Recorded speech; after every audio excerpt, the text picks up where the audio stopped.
happens to him because I hate him. I hope they kick him off and he can never run a public company again. It's never going to happen. Yeah, he's too charismatic. Yeah. He is. The funny part, without him, Tesla isn't shit. Tesla's a company that loses money without him, and that's all investors would look at. He's got that magic like Jobs did and other people. You know what annoys me about him? I mean, he's brilliant. He's made a lot of money. You got to give him credit for that. But his entire business model is doing things that profit from and only from government subsidies. Yeah, it's solar. Unless if he's selling surfboards or blowtorches. Yeah. Did you see those? No. Oh, look up his. How many did he sell of the? What are they called? Not blowtorches. What are they called? Yeah. Flamethrowers. Flamethrower, yeah. He made 3,000 Tesla flamethrowers. Yeah. Sold out in 10 minutes for how much a piece? Like $3 grand a piece. They're literally look like a toy gun. The flame comes out this big. It's just, and then he did surfboard. I know, that's the part I hate. I'm like, I need to order containers of bullshit. But why the fuck did he do it? I don't know, because he can. He needed vacation money. I don't know why he did it. Well, just like, why did he send his submarine, apparently, over to Thailand? Or why did he launch a Tesla into space through SpaceX? There's people waiting for their Teslas, and he's sending them off into space. Did you read that battery one? Yeah, I don't know if that's true, because here's the deal. All those people have to do with those VINs is drive it somewhere and get it checked out. Now, if one of them turns out to be true, holy cow. That guy's going to get sued again. I don't think he cares. This former executive of Tesla came out yesterday and said there is a bunch of cars out there, and he gave the exact VIN numbers that have batteries in them that are extremely dangerous, could catch fire, and Elon knew about it and still wanted to ship them so they could do the deliveries. And they were storing their batteries, supposed to be in a controlled environment.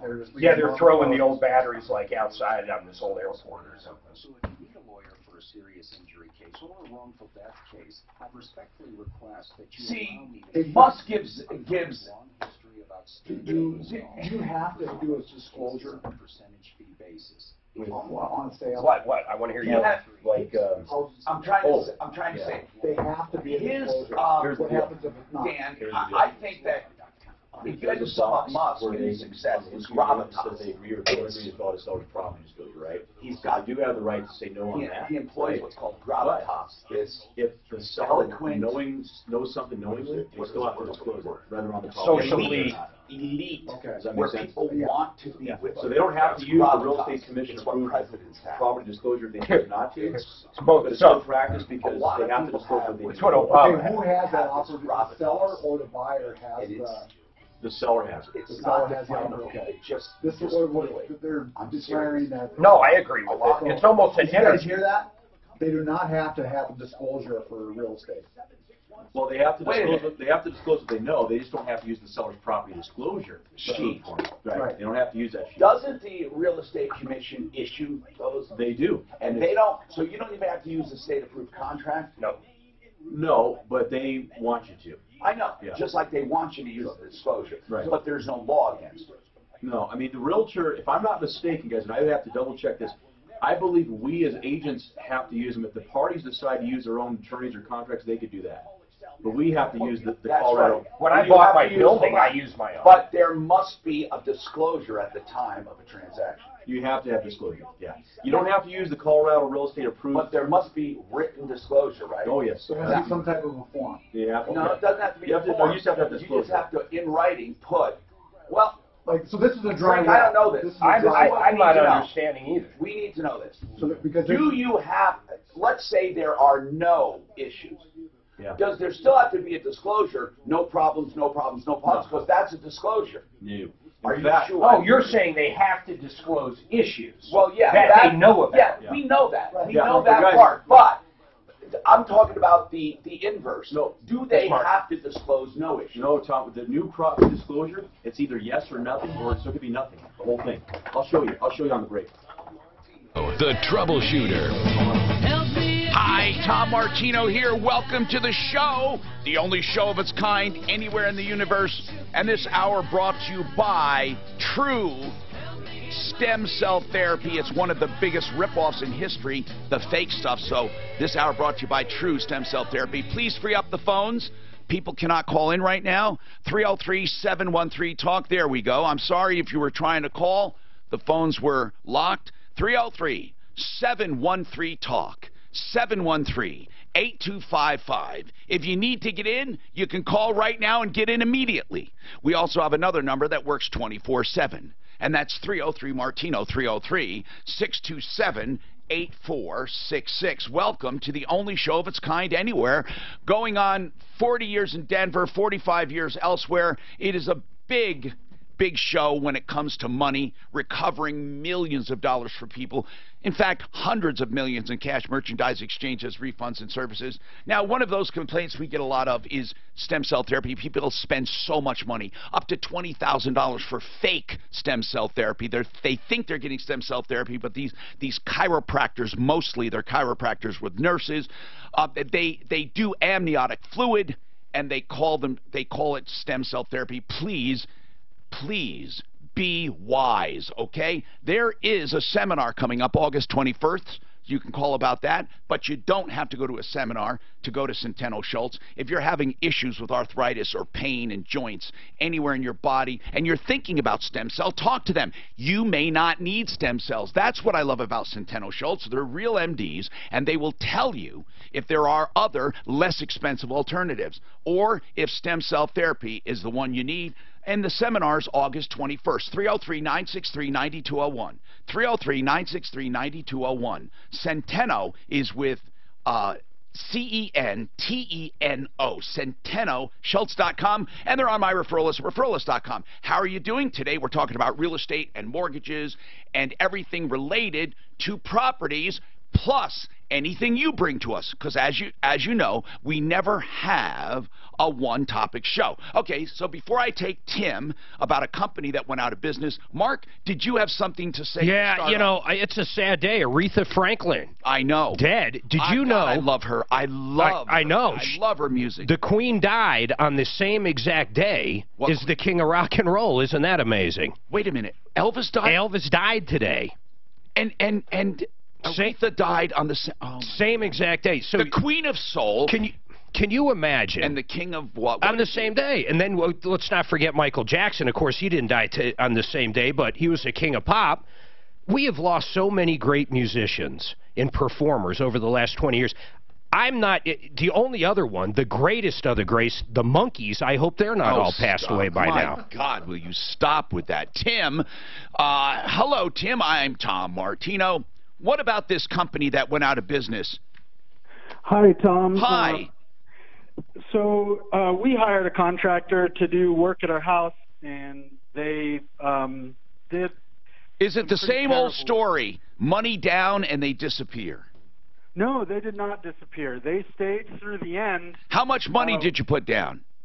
By the end, we had paid. That's what I should say. How much did you pay?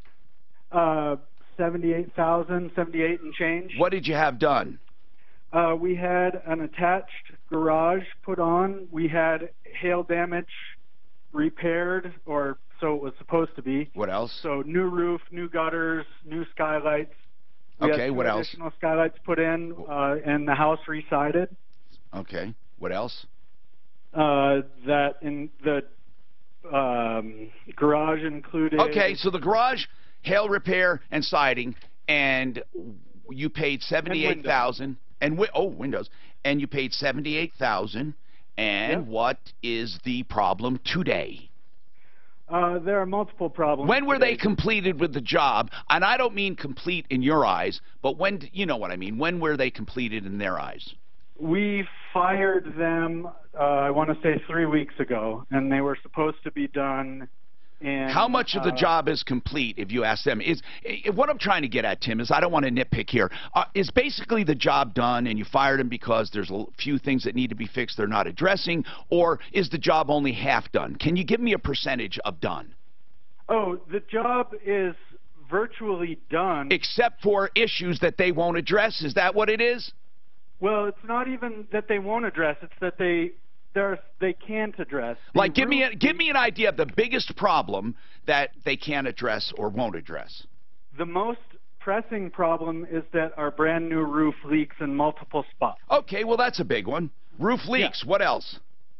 The garage that they made is to the wrong dimensions, and it's not square. Well, hold on a second. The wrong dimensions is going to be kind of on you, too. I mean, how many feet off is it? It's off. It's narrow by a foot or a foot and a half. And you didn't know that when they were... Well, I don't know if I'd know that either, actually. Okay, so... No, I didn't. No, I can see that. Is it really off that much? Now, was that because of a setback, or were the plans correct? What's the reason without a big story? Was it... What do they give you as an excuse when you say that? They have not addressed that. Okay. I believe it was just a failure to measure properly. Oh, my God. Okay. The roof leaks, the garage not square and smaller, and small. God, this sucks. So how'd you find the contractor? Not on referralist.com. Where did you find it? On Thumbtack. Jesus, why do people... here's what I am happy. I am happy that I am the king of solving problems for other people. I'm just going to say it right out. We have, and we can prove it, we have solved problems for Angie's List. We have solved problems for Team Logan. We have solved problems for Home Advisor. We have solved problems for Thumbtack. BBG. We have solved problems for Tackle. We have solved problems for everyone. And, I got to start invoicing these other guys. Why do people not... Okay, I'm not saying 1,000% perfect at referralist.com, but I bet you're not going to find stuff like this. Now, let's talk, Tim. Let's talk. I'm not talking to you. I'm talking to everybody. Please avail yourself of referralist.com, because then we even have more teeth, because we have a contract with these guys that say you do what we say or you're out, and we go after you legally. So here's what I want to know. You fired them, obviously, because they wouldn't address these problems, or did not have the knowledge, or did not have the desire. But this is the big question, Tim. Were they willing to work for you?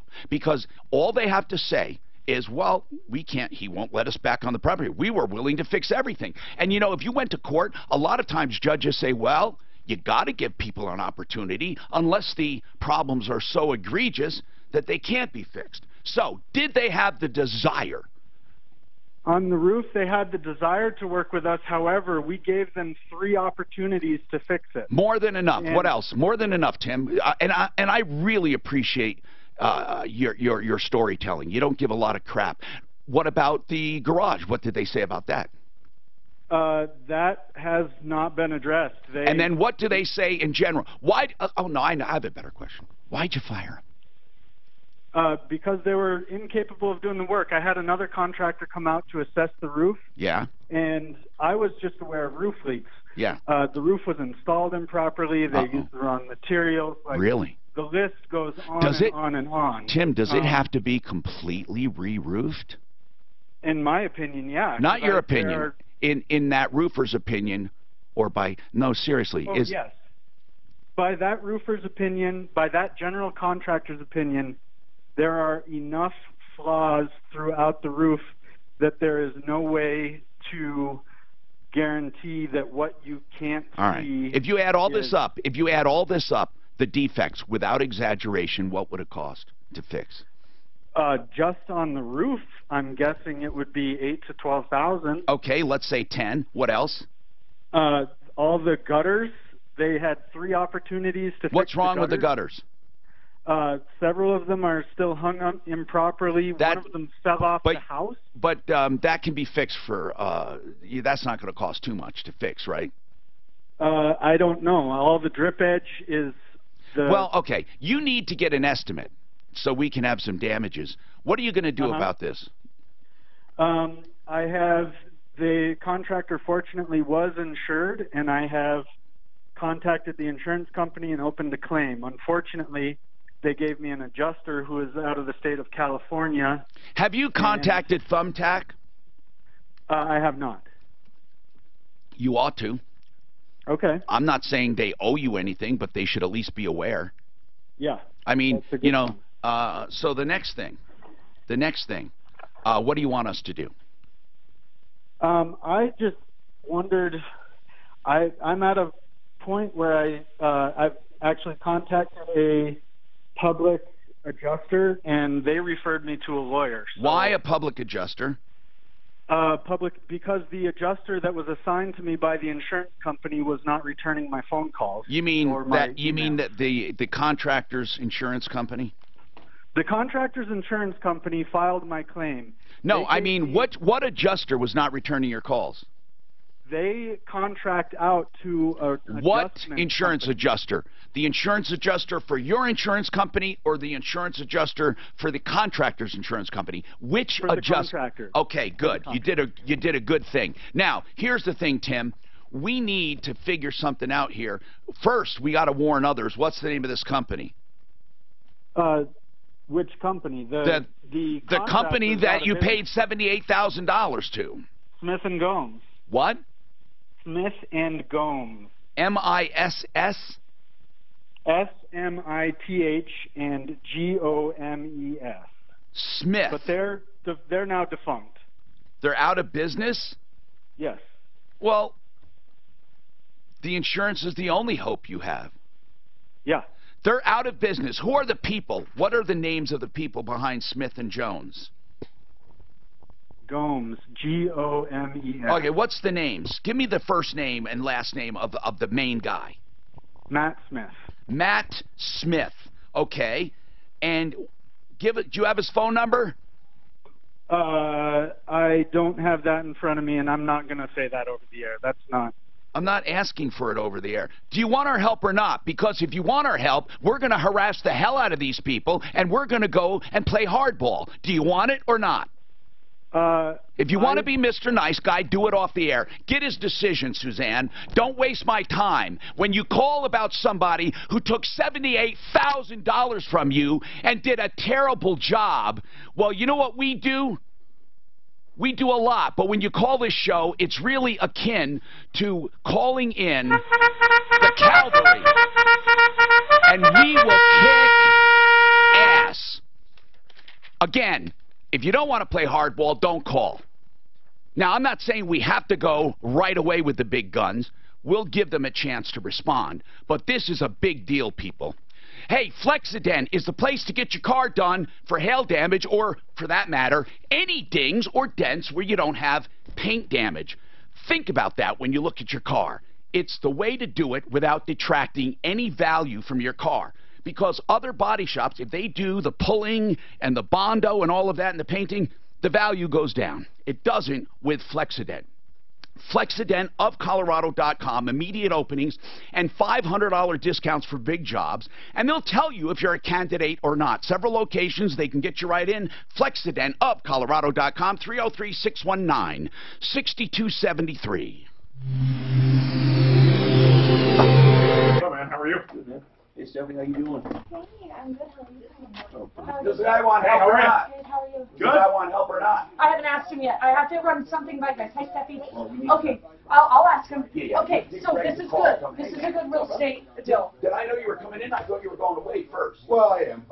She's actually going to go with me, so I But this is not a big deal. This is Yeah, okay. So, guy gets a job transfer from Colorado, or a new job transfer from Springs to Denver, okay? He contracts with Kaufman Homes in Castle Rock for a new build, okay? And back in December, the house still, they haven't broke ground, they haven't got permits, they want out of the contract because he's commuting from the Springs to Denver every day. And this says they have... Why did he contract for you? Because he wanted to move to Castle Rock for his commute. Well, why not now? What do you mean, why not now? He signed in December. He got a job transfer in December. They said, we want to move to Castle Rock. Right. So come August, there's no permits, there's no groundbreaking, nothing. So they want out of the contract. Hey, how are ya? Because he can't keep commuting from Denver or Colorado Springs to Denver every day. He's like, that's too hard for us. We want to do something else now. They want their earnest money back. They want something quicker, in other words. They still want to move closer. Yeah. But they don't want to wait. They can't, he doesn't want to, they say they have up to 2 years for the house to be done. Yeah. He said, I can't commute for 2 years. Yeah, I couldn't do it. I don't I think would he tell realized that whoever he your signed boss that or until hired you afterwards, down there that to they go had to up hell. to 2 years. I can't stand you anymore. Why'd you Yeah, get me they into got, this? I think, This 12 is grand into the ridiculous. earnest money. You're taking advantage of Well, me. that's actually You're why I ripping didn't me off. tell you They're all. saying they do. Let's Dad get is her on on the the air. phone Who is with the she? kids. My mom. Oh. What about the builder? Did you talk to the builder? I haven't talked to the builder yet, because I think they're screwed. I think you Brent, guys are going to what's end up going on with telling them you? they're screwed. Do you know what I mean? Run around, I hear your ads on KOA with this. Is he Have here? you heard them? Oh, okay, yeah. I can't believe them Thank polls. It's awesome. you. You had a lot of Tom, them too, man. That caller good. from yesterday. How do you know? How I'm do you gonna set track him in there stuff with like me. that? Do Or you want When they call in, we ask. In there right now, then we say hi. We have an Ask intake him if it's person, okay and if then we- the loan are officer we calls us. converting any? He Or does you don't not know? want to be Not, talked it's to. not as of yet, although I that's, mean- we haven't gone back through it. So, Why? you know, it's been I on can a short ask him. period of Yeah, time. because I don't want to be helped out. Okay. No internet. You know, it is flaky here. We have internet. Yeah. This is the guest. I'm on iHeart Guest and I am rocking. Oh, really? Yeah. I got no internet. What were the Beatles? If they weren't the king of pop or rock and rolls, what were they? What would you call them?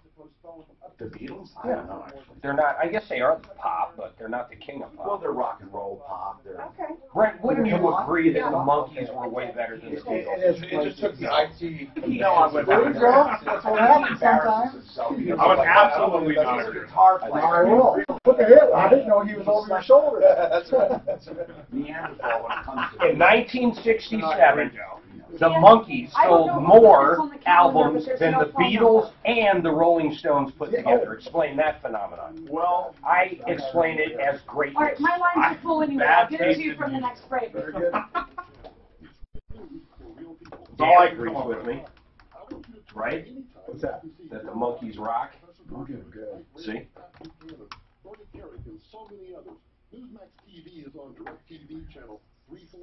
I never heard of the Beatles monkeying around.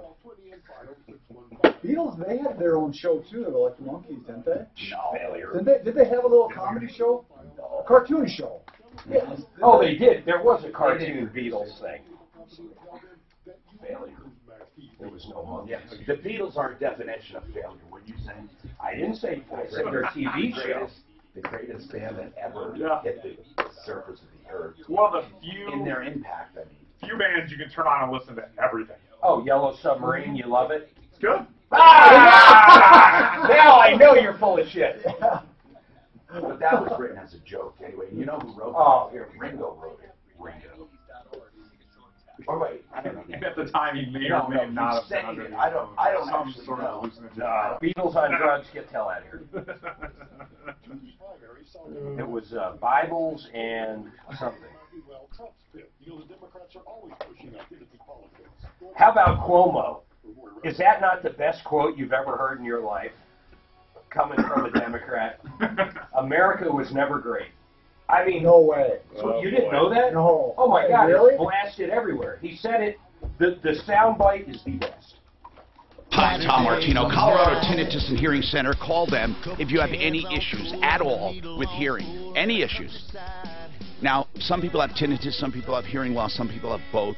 Whether it's neurological or hearing directly, or you don't know, they can help you. Colorado Tinnitus and Hearing Center at Hamden.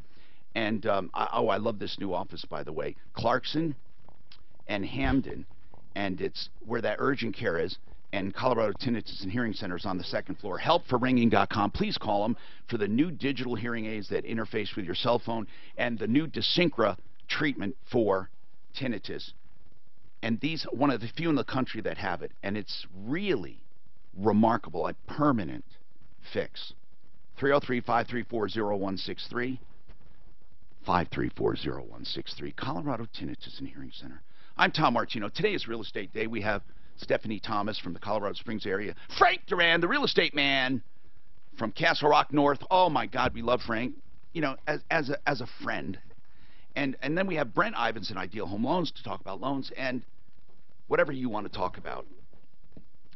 That one guy, man, he pays $78,000. People, if you're going to spend a lot of money, go to the referral list, please. Go to the referral list.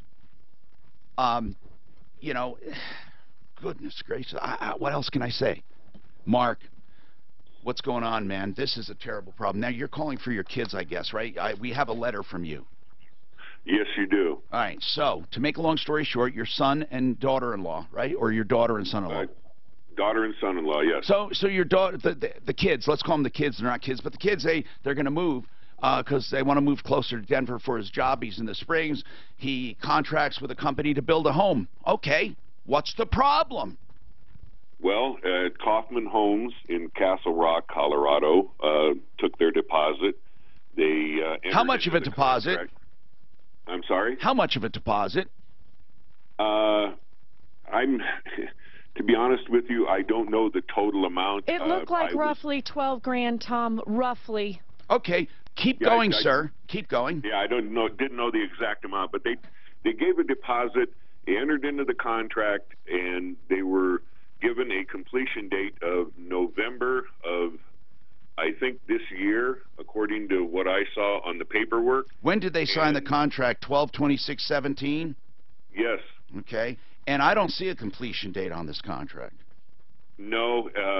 I only see a time span. Found out after, like... Well, the very first paragraph says 2 years.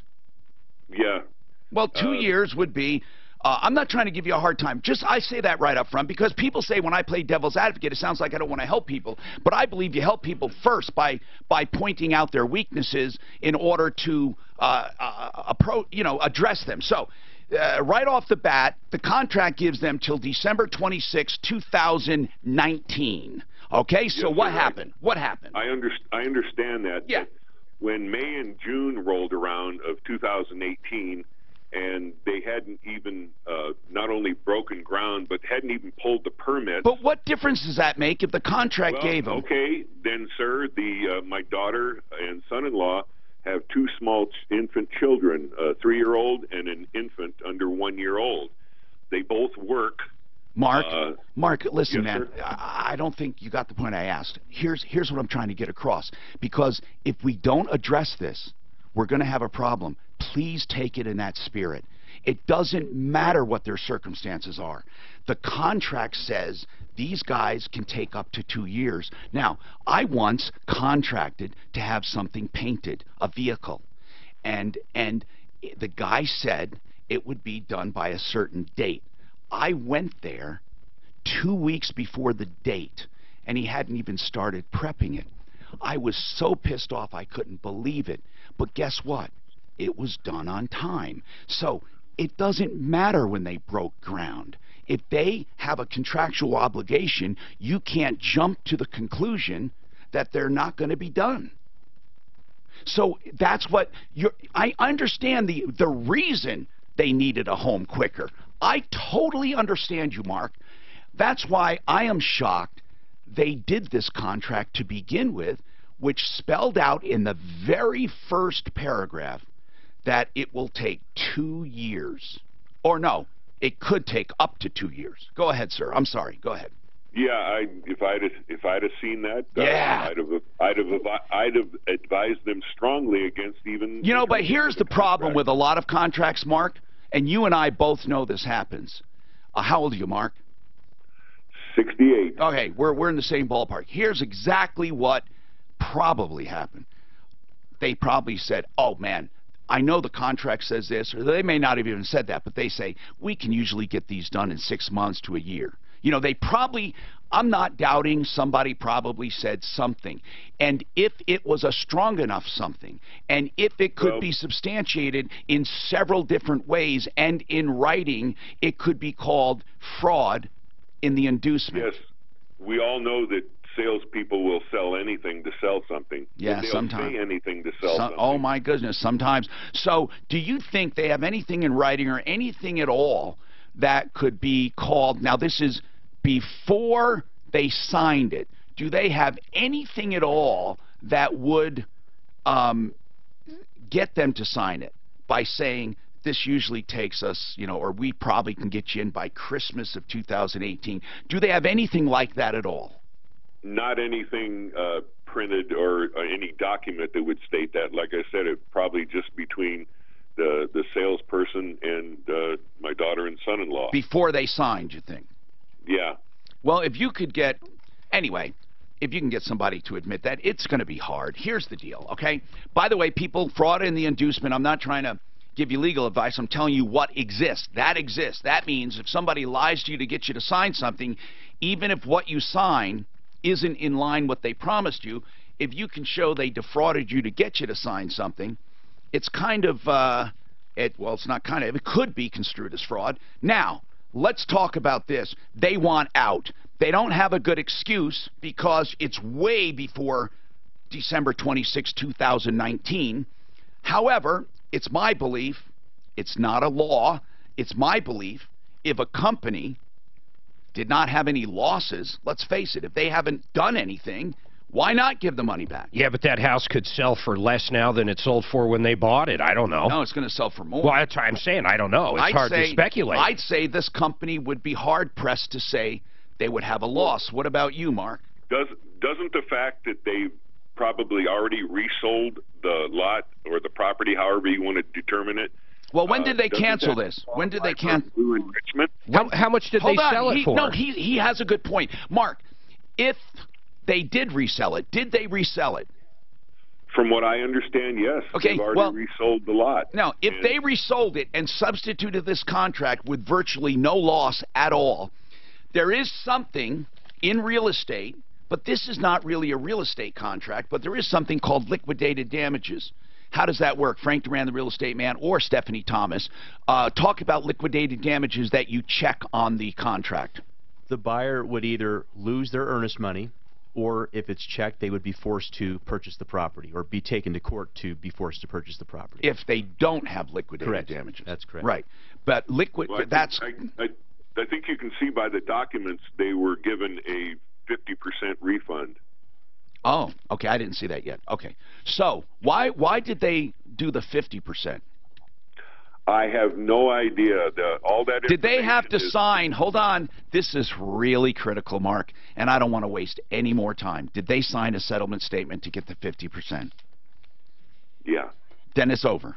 Look at that second It's over, sheet man. I gave you, It's Tom. over. It's done. I mean, I don't want to go on. I mean, you can't go on. You can't. They not only signed the first one. Yeah. Tom, I may be incorrect. Listen to Suzanne. Okay, go ahead, Suzanne. All I said was, look at that second sheet. I was told they signed that sheet, but they did not have a copy of the signed sheet. And to me, that looked like they were agreeing to just take half of their earnest money back and calling it done. Oh, my goodness. Yeah. It's done.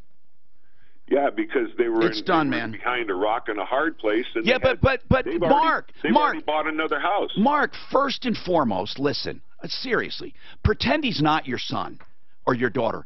Listen, he gave the company 2 years to build a home and canceled. When did they cancel this contract? Again, you when? Have all the okay. All the documents. You don't know. Okay. When did they cancel, Suzanne? They canceled back. Okay. They canceled 6 months into this contract. No. Yeah. 6 months into this contract. June, right, Tom? Yeah. 6 months into this contract, they canceled. First mistake. Second mistake. They signed a settlement and took 50% back. Mark, it doesn't. I can't help you. What am I going to do? Say to the builder, it's done. They changed their mind.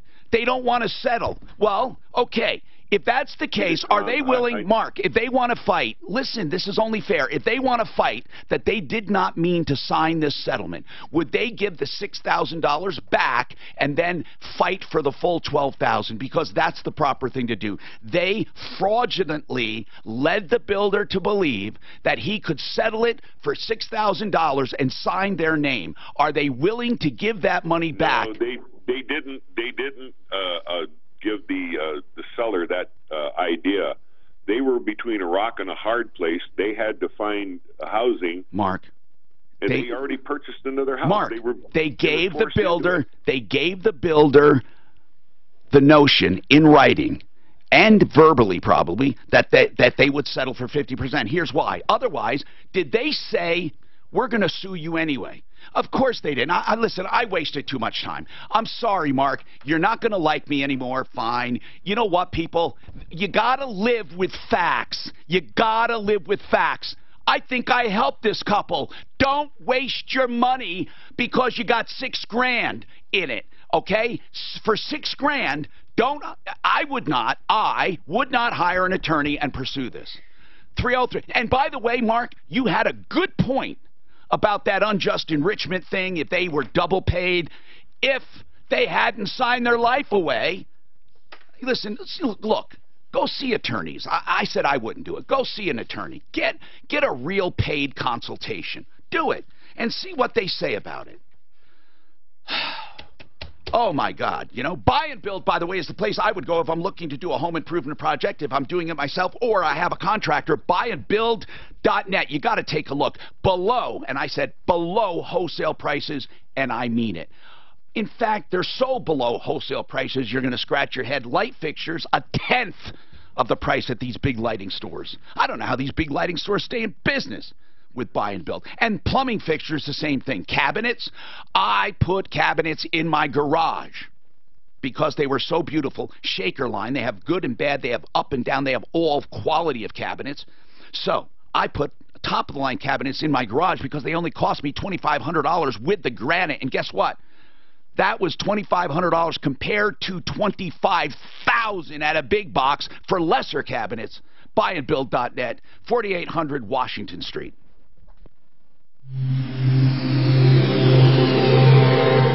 458. What is it? Working okay? 458. Yeah, it doesn't look like, it looks like the Fed's backed off a little from what I can see. Well, yeah, you know, I think everything that's going on is helping. You know, the bond market ran right up to 300, and trickled back down to 280, 281, then drifted back up to 290. I think we're just going to trade in that range until we have it, you know, something that significantly moves it all. Yeah. So, question I wanted Tom to ask this guy is, hey, did they use a realtor when they bought this place? No. That's the thing. You know, I'm amazed. You'd be amazed at how many people call my office and think, well, I'm gonna pay more if I use a realtor. I'm like, no, you're Not not. on a new property like that, no way. Not on a resale. Well, on anything. Our neighbors are trying to sell. Remember, we're out in the country. They're on probably 5-6 acres. I was going to tell you, my nephew and niece. It's a modern house out next to country estates like mine. And she's just gonna, she's killing it. It's been on the market for about 2 months now. I don't even see traffic going anymore. And she decided to sell it on her own. I know she's screwing herself. Yeah. I pleaded with her to get a realtor to get it done. Yeah. Just get a realtor. You're going to end up sitting on it. It's going to get stale. You're going to have to move. You're going to be carrying a mortgage. And I'm going to end up snow plowing your shit during the winter because no one lives there. Right. Yeah. No, it's same thing in our neighborhood. Got it, cul-de-sac. That guy is a sweetheart. Is he? He is. His name is Ken, but he doesn't want to be called Ken O'Lear. He's a sweetheart. Is this the guy that called yesterday, I guess it was? I must have been on the phone with him for 10 minutes before I got Tom with him.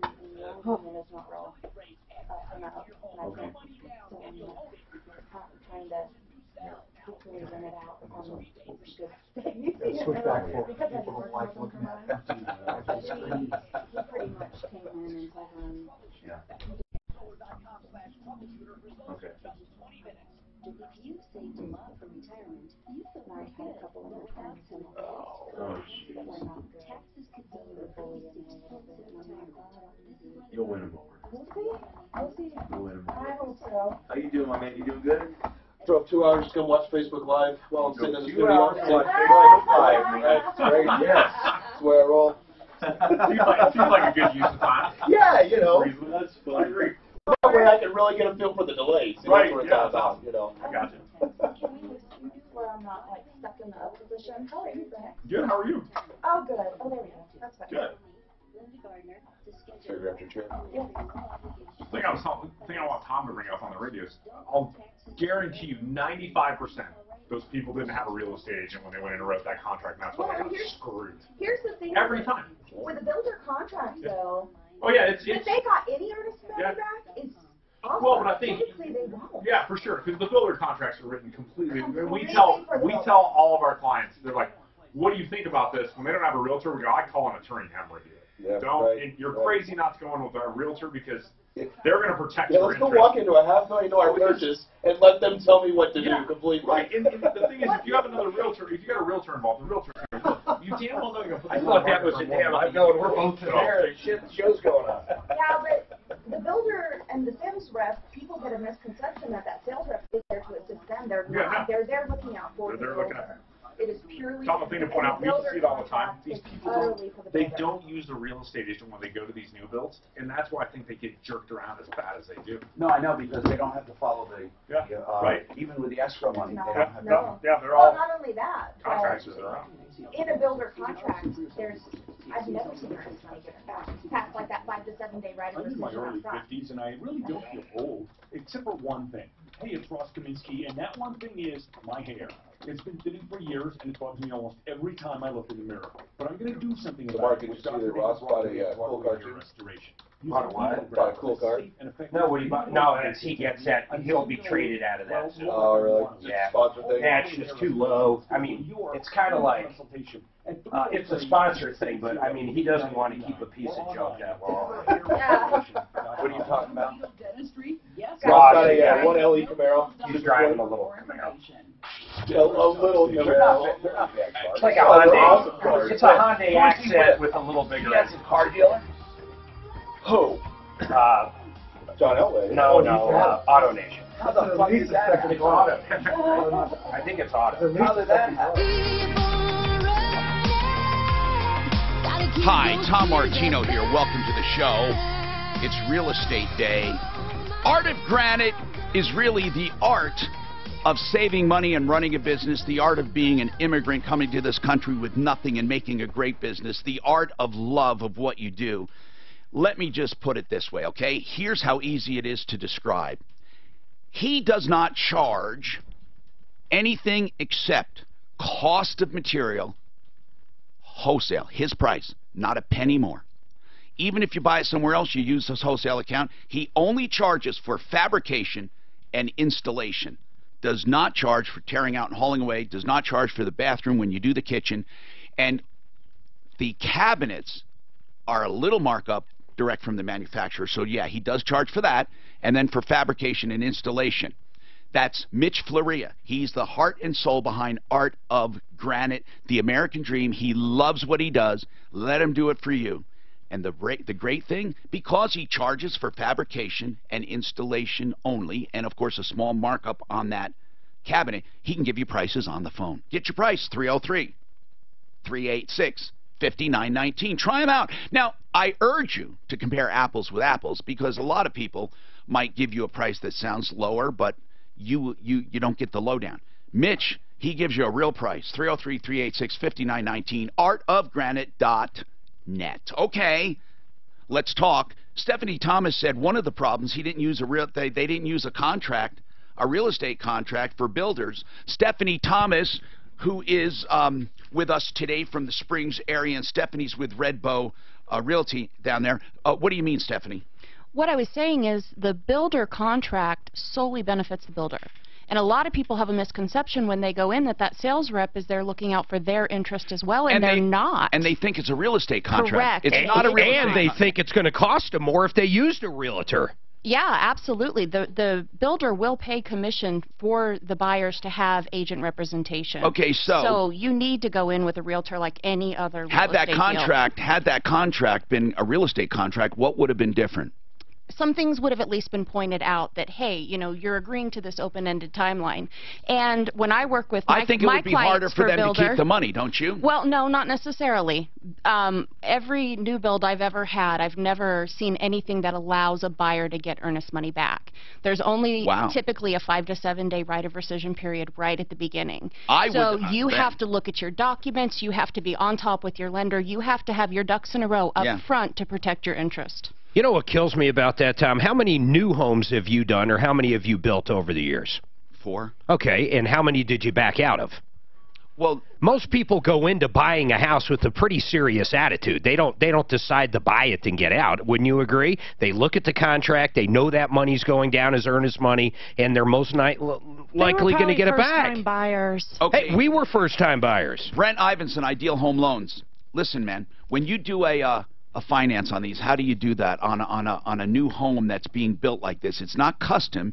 It's a production build. Yeah. So how do you do it? Well, man, that mic sounds like crapola. Pull over Frankie's mic when you talk. Man, that mic is bad. Go ahead. Put in a trouble ticket for that, and then so we can have nothing done. So when we get into these deals, especially on new builds, and if we have a buyer who does not have a realtor representing them, we advise them to go consult an attorney, because these new build contracts are written solely for the benefit of the builder. But how do you finance them? Well, we finance it when it's completed. So we get you do a closing at the end. Yeah, we do a closing at the end. Okay. So the builder covers all the costs, and then we come in and provide the financing at the end when the house is completed. All right. 303-713-TALK. Let's go to the phones. And today is Real Estate Day. Our experts, if you have questions. Hi, Lori. Hi. What's going on? Tom. Well, just since our last conversation. Oh, wait. Our last conversation. Let's talk about that. What happened? We're the people with the dry well. Oh, my God. And we think, was this the one with a satellite picture where you saw a well, a truck, which led you to believe they may have known there was a problem there with the well? And, you know, if they knew that well was dried up or had a problem with a well, did you say also there was no disclosure statement? Exactly. We never got a seller's disclosure. And I sent you guys paper on the well permit information. And back when they first got their first well and drilled it, they were getting 6 gallons a minute. Which is bad. Wrote a letter to the water resources telling them that their quantity of water had gone down. And then they drilled down 440 feet, and the water then was down to 1 pint. That's what it shows on that second permit. So they knew. How long ago was that prior to the sale? That was in 94. So how did they live all that time on 1 pint an hour? I'm not. Oh, sure. You said they had they had a holding tank, didn't they? And they had water delivered. Can you see if they had water delivered? That would be some of your discovery in a court case. Frank Duran, the real estate man, a quick question here. They didn't have a disclosure, and I want to make really certain we get this right. Are disclosure statements required at a closing? You're shaking your head, Stephanie. What do you say quickly? Yes or no? No, it's not required. It's recommended by the Real Estate Commission. Absolutely, and technically the seller is supposed to disclose any material known defects. Now, even without the statement, that still does not relieve. That is misrepresentation. In other words, it is required that you disclose defects. It is not required that you not disclose defects. In other words, we have disclosure statements, Frank, to protect the buyer, right? That's right. But on those disclosure statements, the most important part isn't always, yes, there's a problem. Right. The other 2 boxes can be telling. For example, no problem. Because if they literally put down no problem or do not know, and they do know or there is a problem, then you have them in writing. So, in this case, Frank, if they knew that well had problems, what would be proper under the law? And you can mention that because real estate brokers in this state can have a limited practice of law regarding the transaction. That's a great question, Tom. In fact, in the contract, it says disclosure of no material latent, not obvious defects is required by law. It is required. So they don't necessarily have to disclose it on the seller's property disclosure. But they have to disclose it. They have to disclose it. And if they did not disclose it, Lori's got a good case here. If she can prove. I still want to see the paperwork from the title company. We've yet to get that. Why is she that? said, because I want to see if there's a disclosure in there. Did you, Lori, get the package as we instructed you? I sent you guys. I scanned 83 pages. Okay, did you send that to me, Suzanne? God, Tom, I thought I sent it all to Dan. I mean, they sent so much. But, okay, I need to see every We know there's no disclosure there unless if she's missing it. Did you use a title company? Yeah, she sent us the package. Not from the title company. They should have a digital PDF of everything. The title company is the same company that did our closing. So you're saying every sheet of paper that you got that you sent to us is what you were provided by the title company? Yes. But at the time of closing, when we sat in their office, they said, here's all your copies. Our stuff. So you're confident that the title company will not have a different record than you? All right, hold on. Just hold on. I got to take Mark. I got to take this break. It's mandatory. We're in a hurry right now. Go ahead. Did she not have an inspection and have a well inspection? She had a well inspection. For whatever reason, she won't send me the PDF. Meaning that it pumps into a cistern, and the cistern gravity feeds. Because they got to go uphill. So, well, here's the deal. It was because of the low production, because not all wells use cisterns. Yeah. But they do a flow rate test. She's got two flow. They do a flow rate, but the only time it's prohibited in a flow rate, if it's below a certain amount, you don't get a permit. So if they got a permit to dig, they must have had an adequate flow rate. It's devious. It's devious what they did. Here's what they did. You have the cistern, okay, and then you have the well. So the well pumps into there, then it pumps to the house. It either pumps or gravity fed. Is it pump? I take it pump because they said it was them. So here's what they did, according to the caller. The walkthrough, the day of closing or the day before, they had water delivered, filled up the cistern, and there was plenty of water. That's what she said. But during the inspection, having... Well, Dan has them, right? Dan, where are those sheets from? Straight out of the well. You would sure think so. Dan said she never sent them. No, I never said that. No, I'm just kidding. Don't use when you do property? What's that? You would advocate for a well inspection? Oh, yeah. And a flow test? Yeah, no, they have And a septic pump, yeah, and a well and flow test, and they check for bacteria. And, yeah. Dan says they gave it to Bruiser. They have to provide the. I don't have. Do you have any of that? Bruiser. Bruiser. What you send. I think it's item 5. Yeah, you're right, but it's on. I think it's item 5 or something. So yeah, date of last inspection on the well. So that's even on the property disclosure. They have to disclose the date of the last inspection. This deal? No, this I'm just showing in general. Yeah, just in general. Yeah, it's on the property disclosure and the source of letter. So what are you saying? Indicate source of letter. On the property disclosure, Tom, they have to give the date of the last inspection of the well and give any information they have. Disclosure. Yeah. Now, if they don't have a disclosure, then they still have an obligation to disclose. We had one tell us that they got screwed because they couldn't even live in their own house. When we actually looked at the full contract, it literally said, and they initialed in the disclosure. Not this deal, by the way. It was another deal. They actually acknowledged that they know that they might not even be able to do what's intended for the use of this vehicle, like you can't live in the home. Oh, wow. They signed it and agreed to it. They may not be able to live in the home. And it was crazy. Well, if the seller disclosed it, then... That's what I said. They kind of said... It was crazy. You may not even have a house. Oh, wow. This might just be lumber that looks like a house. I swear to God, they fucking initialed it and signed it. Wow, man. It was probably the best undisclosure I've ever read in my life. Wow. It covered everything. The use of this property may not... There might be hazardous material. It didn't even say may not. It actually said it's not, didn't it? Yeah, something clear. You know what, though? They did genuinely get screwed. Okay, see, pull her back up. Here's all she said. She didn't send the closing paperwork. Period, end of story. I sent you what she said. This is everything, right? Well, there's one more. You should be getting one more.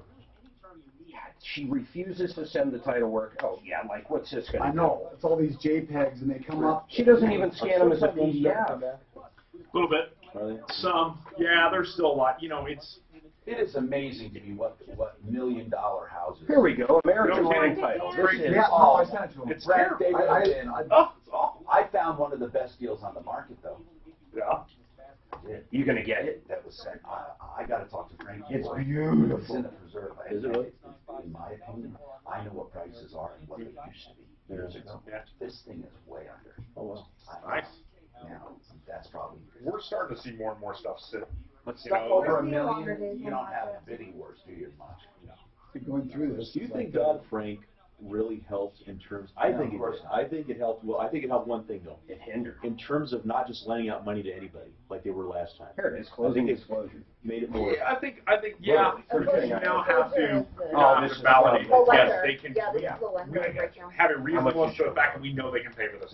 Right. So yeah, I think it helped. I think from that regard it did, but other things, I mean. But yeah, other things it made it a mess. I'm going to call the title company right now. I don't know why she refuses to do it. I just, for the life of me, why would she scan this? I do. Yeah. How many agents do you have in that office? Just a couple. Okay, so this is kind of a small Yeah, office. it is. It is. The gal that American runs the Land brokerage, Title. she's the president for Women's Council. Wait, it might be one. Wait, it's almost an acre. It was one. Hi, Tom Martino here. Welcome to the show, the only show of its kind anywhere in the universe. Budget A1 transmission and auto repair, $119 transmission service. Call. You won't find a better company to do your transmissions. We love them. We really do. I know all of my clients, man. I know them. Rest assured, I know them. Mark Machowski's a great guy. Budget A1, $119. They drop the pan, they change the filter, they go through the whole system, and it's a transmission tune-up and service. 303-781-9858. Just go to the referral list, look up Budget or Budget A1. They're on Santa Fe, just south of Dartmouth. Okay, so today's Real Estate Day. We're talking about a lot of stuff, and a lot centers around disclosure. Lori says, listen, I bought a house, me and my husband bought a house, and guess what happened? The well went dry. We think they knew about it. Well, you're going to need to take this one to court, obviously, unless they voluntarily settle up. But Lori, what are your damages? What are your damages? What is it going to cost to dig a well? Well, I called 7 different well companies, and I only got 2 responses back. Did you get any actual estimates or price ranges? Price ranges depending on how far down. Everything's contingent on how far down. Well, of course, but give me an idea from what to what. I can tell you 1 second. Roughly, just roughly. It's not $1 million, so give me an idea roughly. I know you know the rough idea. What is it? 10, 20, 30, what is it? One estimate, depending, looked like maybe 30,000. Okay, that's what I was thinking. I'm thinking in the mountains, and you got some rough material there. I'm thinking that well could be to 60,000, frankly. But here's the good news: you don't have insurmountable damages, but you have. If it's on the smaller end, it's going to be a pain in the ass getting them. You have to first scare them. Well, I do have other damages. My son was hauling water after we found out we had a dry well. We put that tank in the back of our truck, and we started hauling our own water from. What are the damages? For the truck. What are you talking about? Damages. He went off he was coming. Oh, home you're not gonna sue because he. Side of the road. Oh, Lori, you're not gonna. Please focus. I've got water receipt. Lori, focus on water, okay? Focus on the well.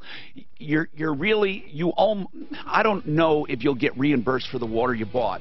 You're not, in my opinion, going to get reimbursed for running off the road or ruining your truck. I mean, you can only go so far. Focus. We need to refer her to somebody who can sue these people. That's what you're going to have to do. Now, if you want, we'll call and ask what they plan to do. And that might shake something up. You decide.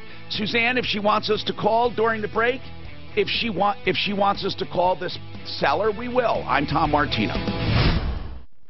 Hello, I'm Tom Martino. Now, you've heard me talk a lot about stem cell therapy. I've done extensive research, which led me to Centennial Schultz Clinic right here in Colorado. They're internationally recognized for their work with stem cells. They're all MDs, working with true living stem cells harvested from your own fat or bone marrow, then strategically delivered with guided injections. Only MDs deliver the injection.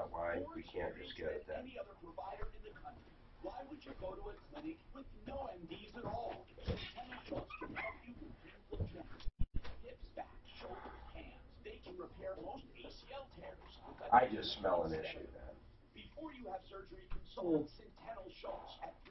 Hey, Naomi, how are you? I was hoping I could get a PDF of a certain closing email to me, and I have your file number, if that helps. Thank you. 33551.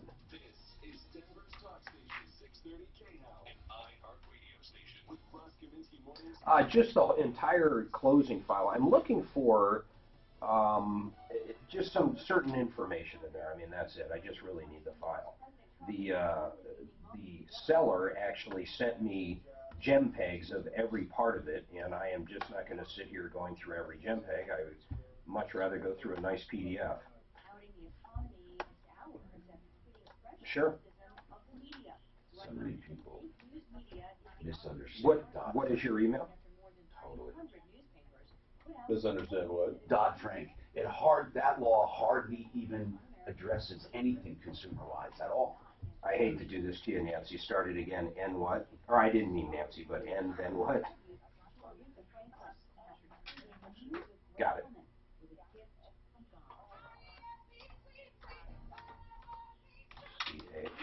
At.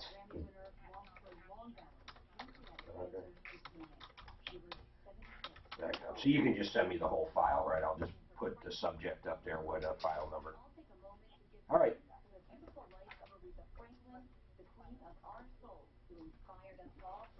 Thank you. Bye. You know, yeah. Name one thing, one requirement Dodd-Frank puts on a consumer. None. It's all on the bank. What do you mean? It doesn't address, when he said, somebody mentioned Dodd-Frank, and I knew what Dodd-Frank was because I was in the middle of it, but it doesn't affect consumers. Oh, it does big time because they couldn't borrow as much or they couldn't qualify for the loan. That was the biggest part. Dodd-Frank did not address qualification for loans for individual consumers. It addressed what the bank has to have in reserves, and it cut down the bank's ability to loan. It puts some liability on us in terms of do we know, as a lender, do we know they can pay for this? That's Have we right. verified But what hold they're on. told us? But the bank or the lender, it's on them to figure it out. It doesn't say to a consumer, you have to do this or have to do that. Nothing. There's no regulation. No, the consumer would have to prove it. The consumer skated right out of the whole thing. Right. There's no liability on the consumer. No, none. And really, a lot should be on the consumer because not all lenders were fraudulent. Sometimes the borrowers were fraudulent. For sure. Right? Yeah. Oh, I assume my daughter's contacts. Start today at Indeed.com/hire. And now, the worst. Oh, cool. I'll pick them up after, I don't know, 3, 4 today. Thanks. It was a slap in the face to financial institutions. I trust the pros, commercial, auto, and business insurance. Well, does she have a left and right now, though? At what point are we going to hold the consumer liable and say, listen, I can't. Go out and buy stuff I can't afford. You get what you deserve. Whereas commercial, auto, and business insurance through Progressive is anything but. Visit progressivecommercial.com to quote today. Insurance provided service by Progressive. I don't know. I just took one last night with 22 off. Wow. What was the price on it? Well, this was $239, but it was Brighton. It was, oh my God, that's why. Well, yeah. Well, it was Brighton. It was Brighton. It was built in 1919. Oh, original electric wood roof. I mean, yeah. I showed you yesterday that was built in 1890. Yeah. Everything in between. Yeah, you see a lot of those in Denver. 1889. Yeah, up by us. This one was out in the bar supply. So. I know you've heard of Really? All right, I should have those very soon. Oh my gosh, yeah. Well, they did. Is that paving in the Springs or Denver? Yeah. But the original structure that was still attached was in for repair, and all these weird transitions going through it. It really wasn't a combination of things. They should have at least made some major trip hazards. Yeah. I think my client tripped that 3 times. Yeah.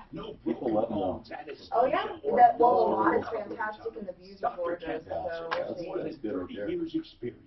And because of his amazing work, time and braces is minimalized. He can also address Home Depot's bouncing off Walmart, which is great. 5,000 cases and counting. Dr. Ken Lawson at Aurora. Frank, I killed it today on Walmart. Absolutely killed it. Biggest one day I've had, I think, period, 60K. Wow. I woke up this morning with, across all accounts, just Walmart. What do you do when you're that high? Do you reinvest it somewhere else, or do you? Yeah, to trade. I think I'm looking at a little bit of Kroger, but Kroger scares the hell out of me, so I don't think I'll jump into Kroger. Alibaba's got earnings coming up. I might put in some Chinese stuff, but the tariff crap scares me. What about like Disney? Is that safe or not? It's never been easier. It's hard to say, man. It's hard to say. Skip's got a bunch of Facebook. He got creamed for that data. Oh, Facebook. Tech right now scares me. Too many security issues. Everything with trading is this. You are trading one equity for another. Simple as that. You might trade it for cash and keep it on cash. You might trade retail for energy. You might trade energy for this. Then you might trade it for cash and trade cash for real estate and buy a house and then trade that when the market's up or whatever. It's real news. Do you have somebody helping you do that, or you do it yourself? No, it's taken me a long time, but I do it all myself. Do you set the trades automatically to, hey, if it hits this level seller, you just watch it? Watch. Watch.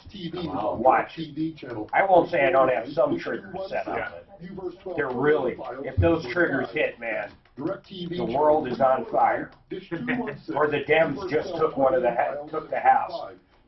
Here's the real issue, guys. Bottom line, if the Dems somehow pull off both the House and, God, I always want to say Parliament. It drives me crazy. The Senate and the House. This market, let's not forget, we went from 15 to 25 in a year and a half. It will reverse.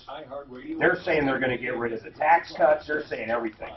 Although, you would think they do have a brain. They would realize that would blow up all the 401ks from the people that vote for them.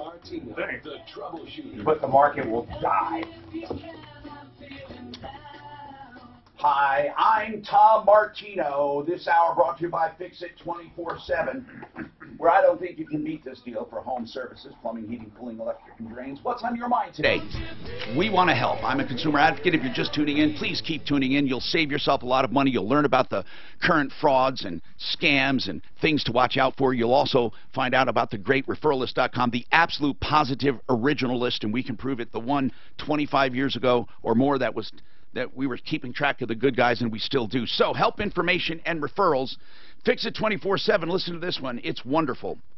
If you have any problem in your home and you don't know what it is, it's a drain maybe, or it's electrical especially, or plumbing, or whatever it is, cooling or heating, just $39 will get a licensed insured tech into your home to tell you what's wrong, no matter how long it takes. You know, most of the problems sometimes, the money is in the diagnostics. We limit it to $39. $39, that's it. But here's what's even better. This company is such a great company when they do the work because they have great rates to begin with. But if you decide to have the work done, they will credit you. You don't pay the $39, and they'll take $77 off the bill. So listen, $39, if that's all you want, that's all you get. The diagnostic, full, complete, in writing. You can have the work done later. But if you have the work done then, $77 off. Fix It 24/7. 720-526-3939. 720-526-3939. FixMyHome.com. Okay, we have a lot of comments on this dried well. Lori and her husband bought this house. The well dried up. We're going to go to that call. But here's what we're going to do. We're going to move on because really I don't see any other option than court, than law. Did she want us to call the seller and light a fire or what? Or at least scare him? I think Dan is calling, aren't you? You are going to call? Okay. I should have the copy of all docs from the title company soon, too. So we're going to put that on hold until we do. But, Kevin, what is your comment on that call? Hey, Tom, I came in on the middle of that, but didn't she get a well test done when she bought the house? Yes. The realtor should have instructed. Let me explain the well test. And unfortunately, they didn't do it properly. They did it up at the house and at the pressure tank because the way the well works, the well is so slow and non-productive that they pump into a cistern. The cistern then pumps to the house, and the pressure tank is at the house.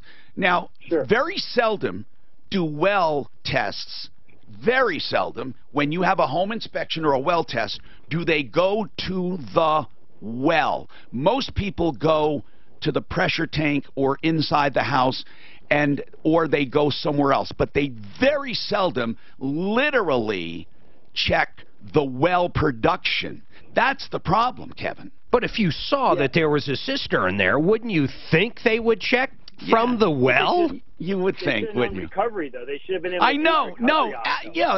it's logical to all of us. Well, maybe that guy was in on it. Who knows? I mean, it does sound screwed up. 303-713-TALK. Is this Zayit? Zayit. Welcome to the show, Zayit. Yeah, hello. What can we do for you? Okay, so there is a bit of a problem. This is around July 26th. It's almost coming up to a month. I purchased a car, and it was supposed to be financing because it is my first car, and I didn't have all the money. Now, Zayit, how old are you? I'm only 19. Did you think about, since it was your first car, having some help? Well, I mean, I have a job. I can. No, I mean help. Like, myself. I mean looking at the car and checking the car out. Did you think about that? Well, we did. Oh. We did. Me and my mom did. Okay. I had her go with me. And you checked it out with what mechanic? Who did it for you? They had a mechanic there. They said that everything was running fine. So me and my mom was like, okay, well, we might as well just.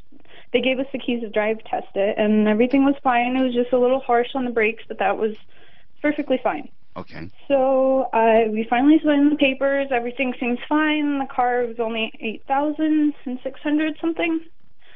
So I guess someone had been test driving the car before me. What year is the car? 2013. Okay, and what kind? It's a Hyundai Tucson. And how much? How many miles? About 150. 150. That's a lot of miles for that vehicle. 150,000? Yeah. Okay. Listen, just for those listening, I can't give you a pass on this. I'll talk to you, and I'm going to try to help you. But for those listening, when she said she checked the car out, she did not check the car out. Please don't mistake that. When she said they had a mechanic there, you never use the mechanic at the dealer to check your car out. You use an independent mechanic that you hire, and sometimes if there's any question on frame or body, you actually get it checked by a body shop as well. And if there's any questions on transmission, you have a transmission specialist. Unfortunately, that's what you have to do. Now, you can start out by simply having an overall pre-buy inspection, like SOS Inspections does that, and Pro Auto Care does that, and a lot of other shops. So I just want to put that word out there because I didn't want people to have the mistaken impression that you had the car checked. Okay, so then what happened? You bought the car, and what happened? And we signed all the papers. Okay. And I take it home. I get a call about not even 30 minutes when I got home. Someone had been test driving the car earlier, and they forgot a card in there. So I call my boyfriend and ask him if he'd come along with me and we drive this car back to the dealership. Well, I live all the way in Broomfield. The car dealership is Inglewood-ish, Alameda. That was nice of you to go all the way. So what happened? I pass 104th and I-25. The car starts getting shaky. I'm kind of worried. I'm freaking out because, you know. Yeah, you just bought it. Yeah, I just did. So I'm getting off 84th because that's where he lives.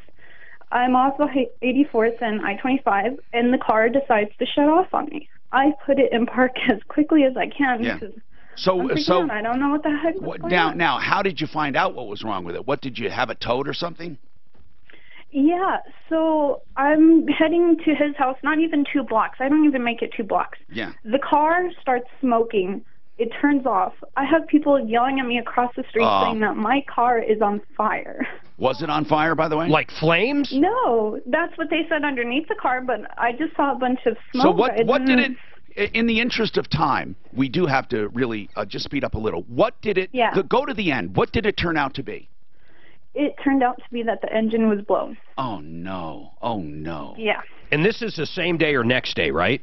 No, this is the same day. What dealership is it? Wait. The same day you bought it? Yes. What dealership? New Wave and Otter Brokers. It's called New Wave? Yep. New Wave Auto Brokers in Inglewood. I don't care what she signed. In my opinion, I know, too. Judging by this, they're a bunch of scumbags. Just judging by this. You're telling us the truth. Zaid, come on. You take that home on the same day the engine blows up. That sounds... I mean, Mark is right. I mean, you didn't get the car checked. You did sign it. It did say as is. But, man, my heart goes out to you. This sucks. There sucks. wasn't warranty on the car. What kind of warranty? What kind of warranty? It was full coverage, and I talked to them. I told them, Did you pay for this warranty? Yes. How much did you pay for the warranty? So the down payment was about $1,000, and the warranty was about $300-ish, and I've already paid insurance for this car. So are they? No, I understand that. Are they fixing it for you? What are they doing? So they said that they'd look at it and they'd find out, like, they knew already that the engine was blown. It's already been 2 weeks. They said by the 2nd week, so this backtracks to, like, August, I want to say 3rd. Yeah. I called them because they haven't called me to inform me or anything. Yeah. No courtesy whatsoever. Right. I called them, and they're like, the engine's blown, so we're going to have to order a new engine. Wait, so wait. Today. What good news is, though, did they say I'm not saying they will, but are they saying they'll fix it? Yeah, they said they would, but it's already taken 2 weeks. No. Hold on, man. I'm glad they're at least saying that. If we can get them to admit that they're going to do this, we got to call them right now. We got to call them right now and ask them where it is. If you have that warranty and they're going to honor it, thank God. I mean, this is terrible, Zaid. This is terrible. Sherry, what's happening? Sherry? Yes. Hi, what's going on? Well, I built a new home in Monument last year. Yeah. And during the walkthrough, we noted how bad the driveway looked. And did you demand anything be done with it? Well, they told us that we'd have to continue to monitor it, and a month later... Do you have any notes on that? You said you noted it. Is it on the contract or anywhere? I don't have the contract in front of me, but I do have an email from the warranty person that said that because it was the entire driveway, it looked like it could be an issue, they would continue to monitor. And that was before closing or after closing, dear? That was a month after closing. Okay, so, and by the way, it's not necessary that you documented it during the walkthrough. That's not necessary if it's under warranty. So hold on, and we'll talk about it. Sherry, just hang on, okay? I have to do this. 303-713-TALK, 713-8255. John Fuller is a personal injury attorney. That means if you're injured for any reason, especially automobile accidents, that's mostly what PI, personal injury attorneys, do. But if you're injured for any reason, you have my word. You can call John Fuller and just talk to him. You know, you're not going to be under pressure. He'll answer your questions. He's not going to charge you. In fact, even if you hire him, now that'll be a formal engagement, you hire him, he only gets paid if he collects for you a portion of what he collects. And it's always more than people can do on their own because why? Insurance companies ignore people. Everyone ignores people when it comes to an accident on the other side, right? 303-597-4500. Get information up front. Don't sit on your rights. Just call him. There's no obligation. He's a great guy.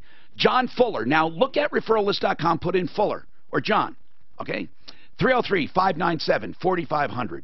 303-597-4500. His website is Personal Injury CO, that stands for Colorado, personalinjuryco.com.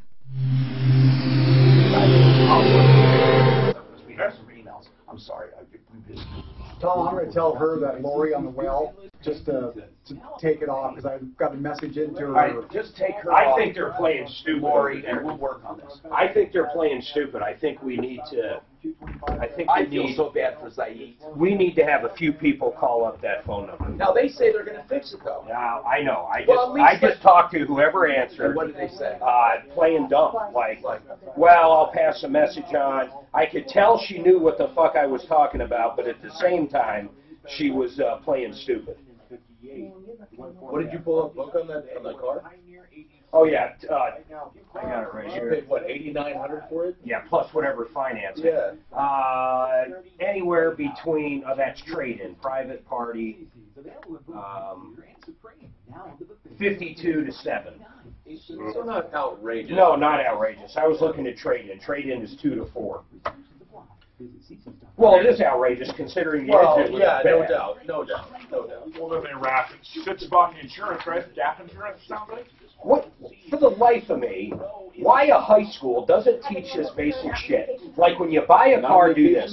Instead of teaching them how to sew or bake fucking brownies, why don't they teach them that? Absolutely. It's amazing to me. How to make a budget. I asked my kid when he was a senior, basic shit. I asked Miles when he was a senior last year, basic shit. Do they teach you this? Do they teach you that? They don't teach these kids any basic shit. Any basic shit. We've had this conversation. You've been saying it for years.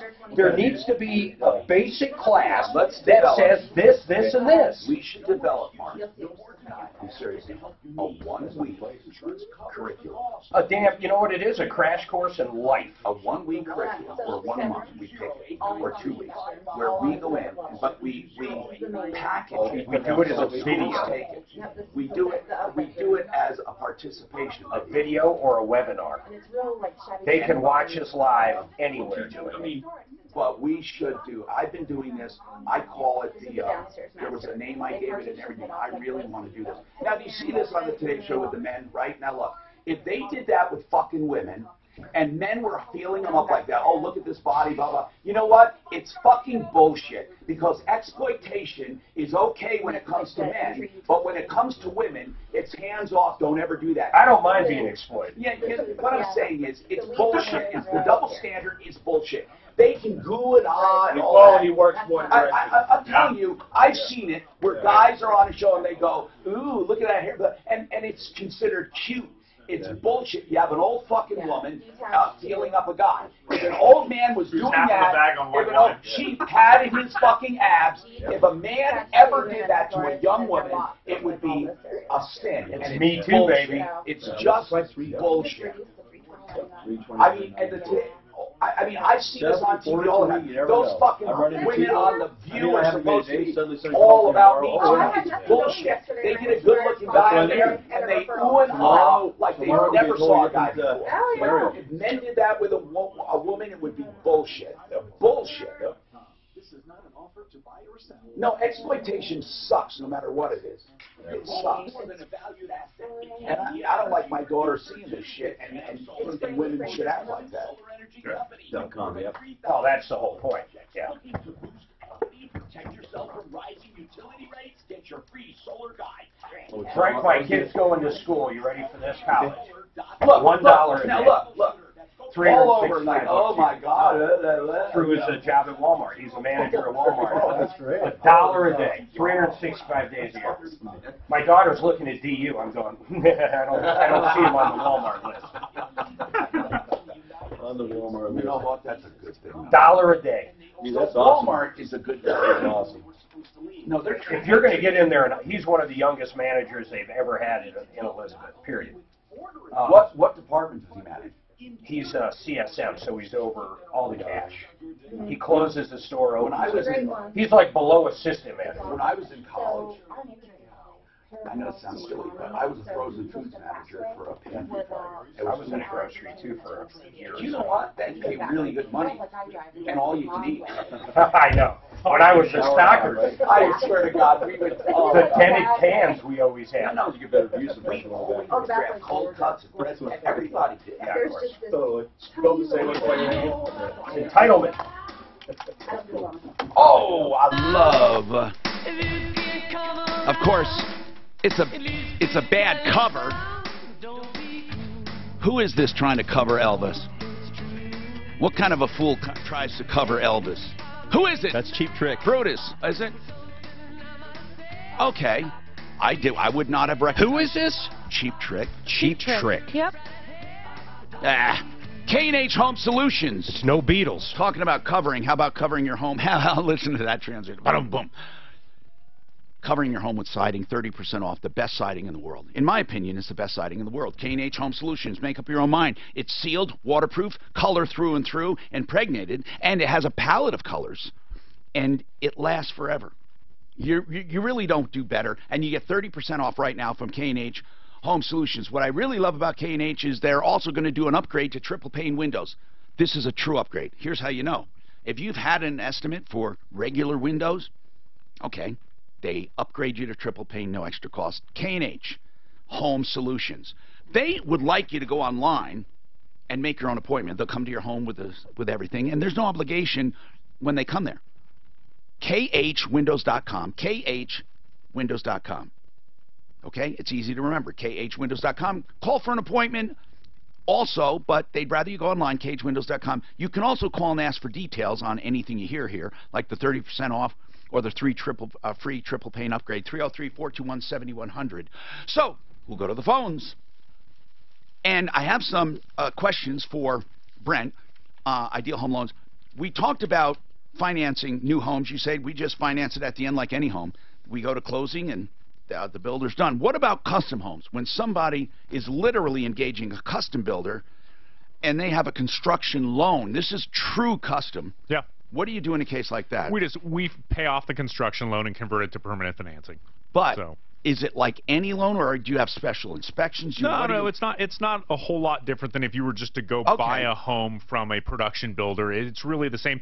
The only difference is you have to go get the construction loan, typically take it out in your name, provide the financing, and then once the financing is all done, we convert it to permanent financing. That's Brent Ivinson, Ideal Home Loans. Let's go to the phone. Say 8.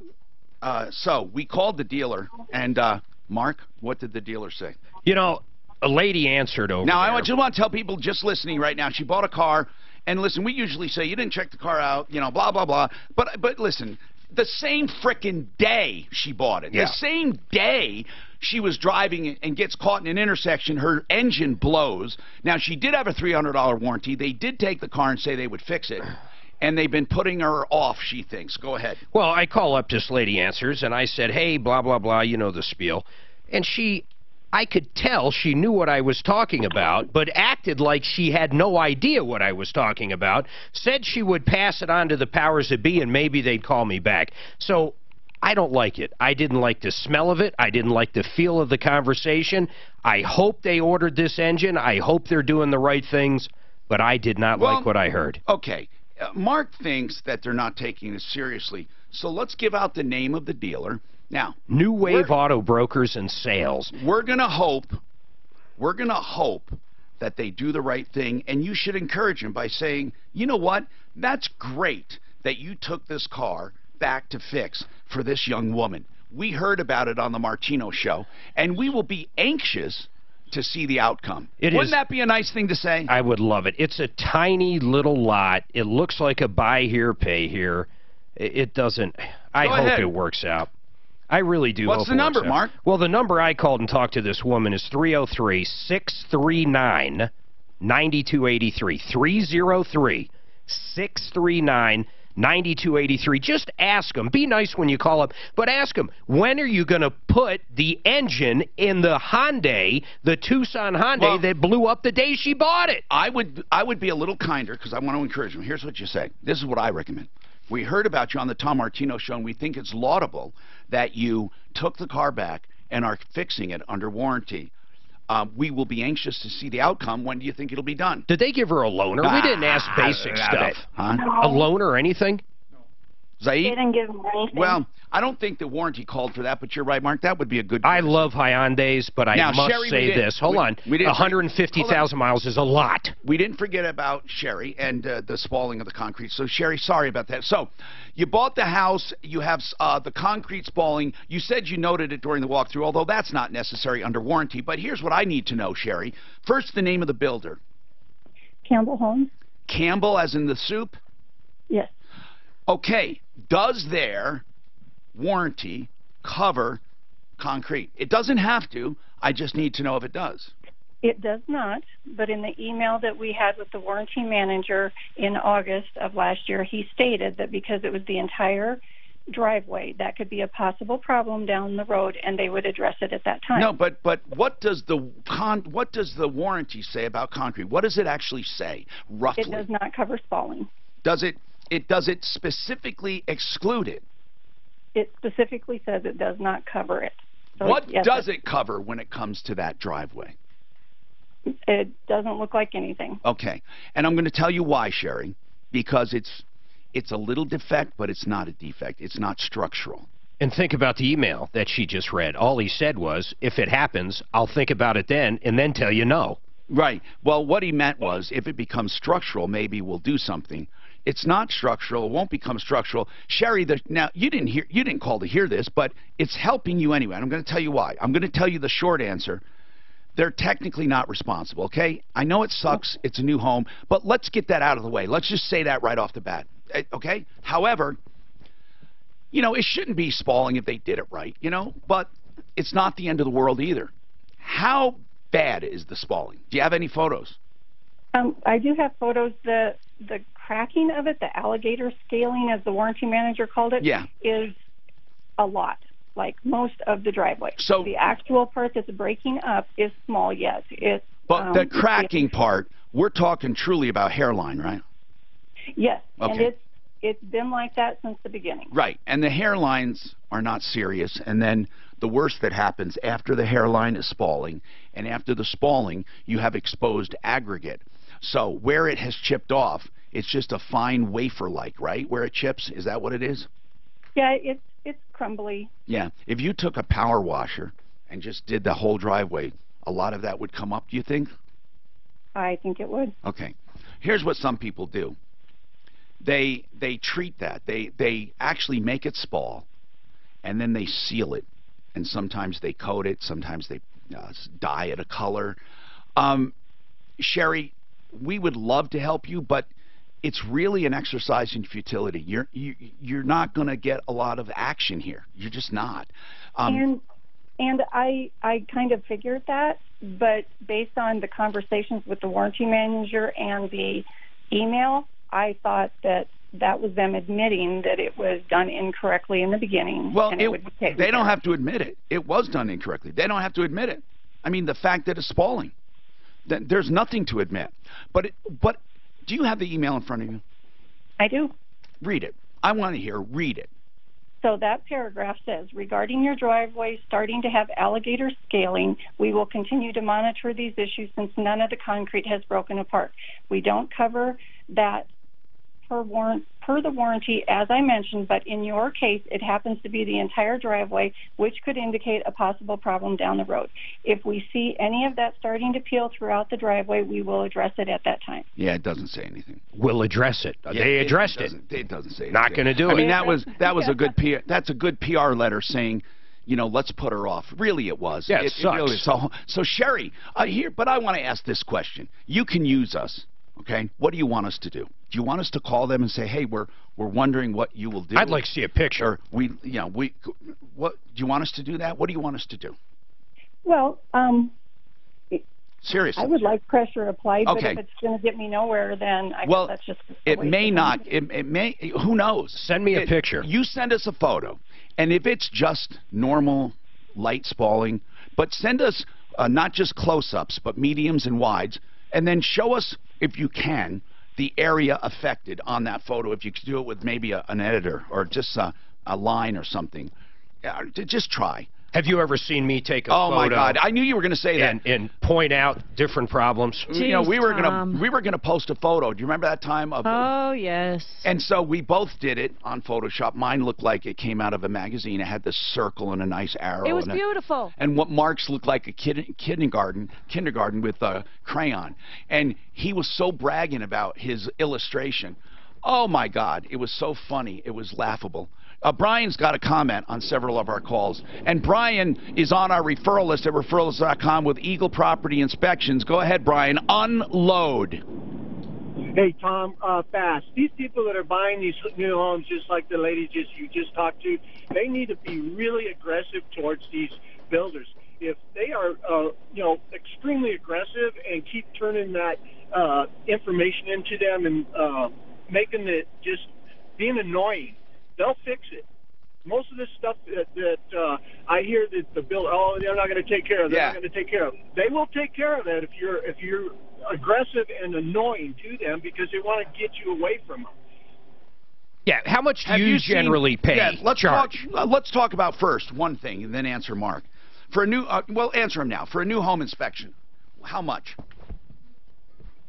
Average, you're looking at about $375. Okay, now would have saved her thousands. Next question. Well, yes.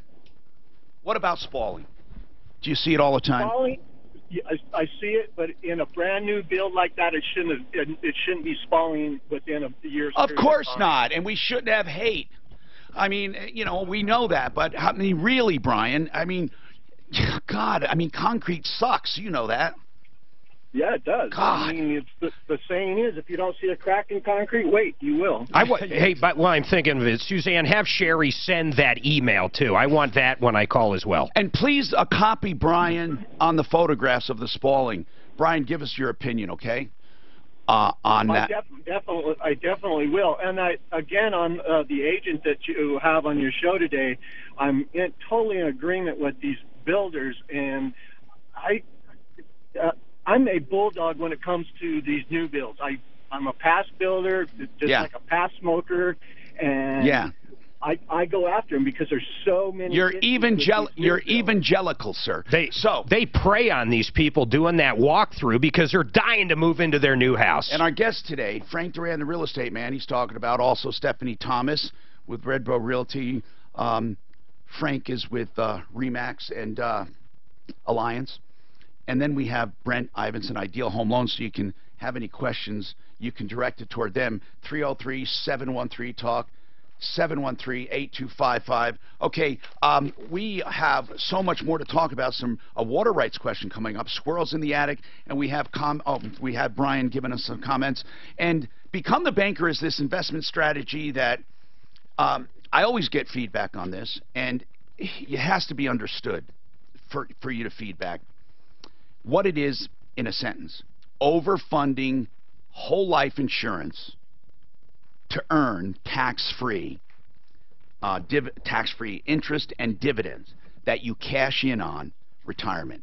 It's that simple. Now, a lot of people say, why would you do that? Why wouldn't you just invest the money? That's because this particular whole life policy allows you to have tax-free earnings, and the return is guaranteed, and you can borrow from it and pay yourself back interest, which puts more money away into the tax-free account. At retirement, when you borrow it, you don't pay any income tax. Why? Because it is simply a loan, and the life insurance pays that loan off when you die. Now, if this sounds appealing to you, find out more. BecomeTheBanker.info. If not, or just look at it and then give me feedback. BecomeTheBanker.info. I think it's wonderful. It's not the only investment you should have, but it's certainly one everyone can use. 303-779-6600 if you want a personal appointment. BecomeTheBanker.info.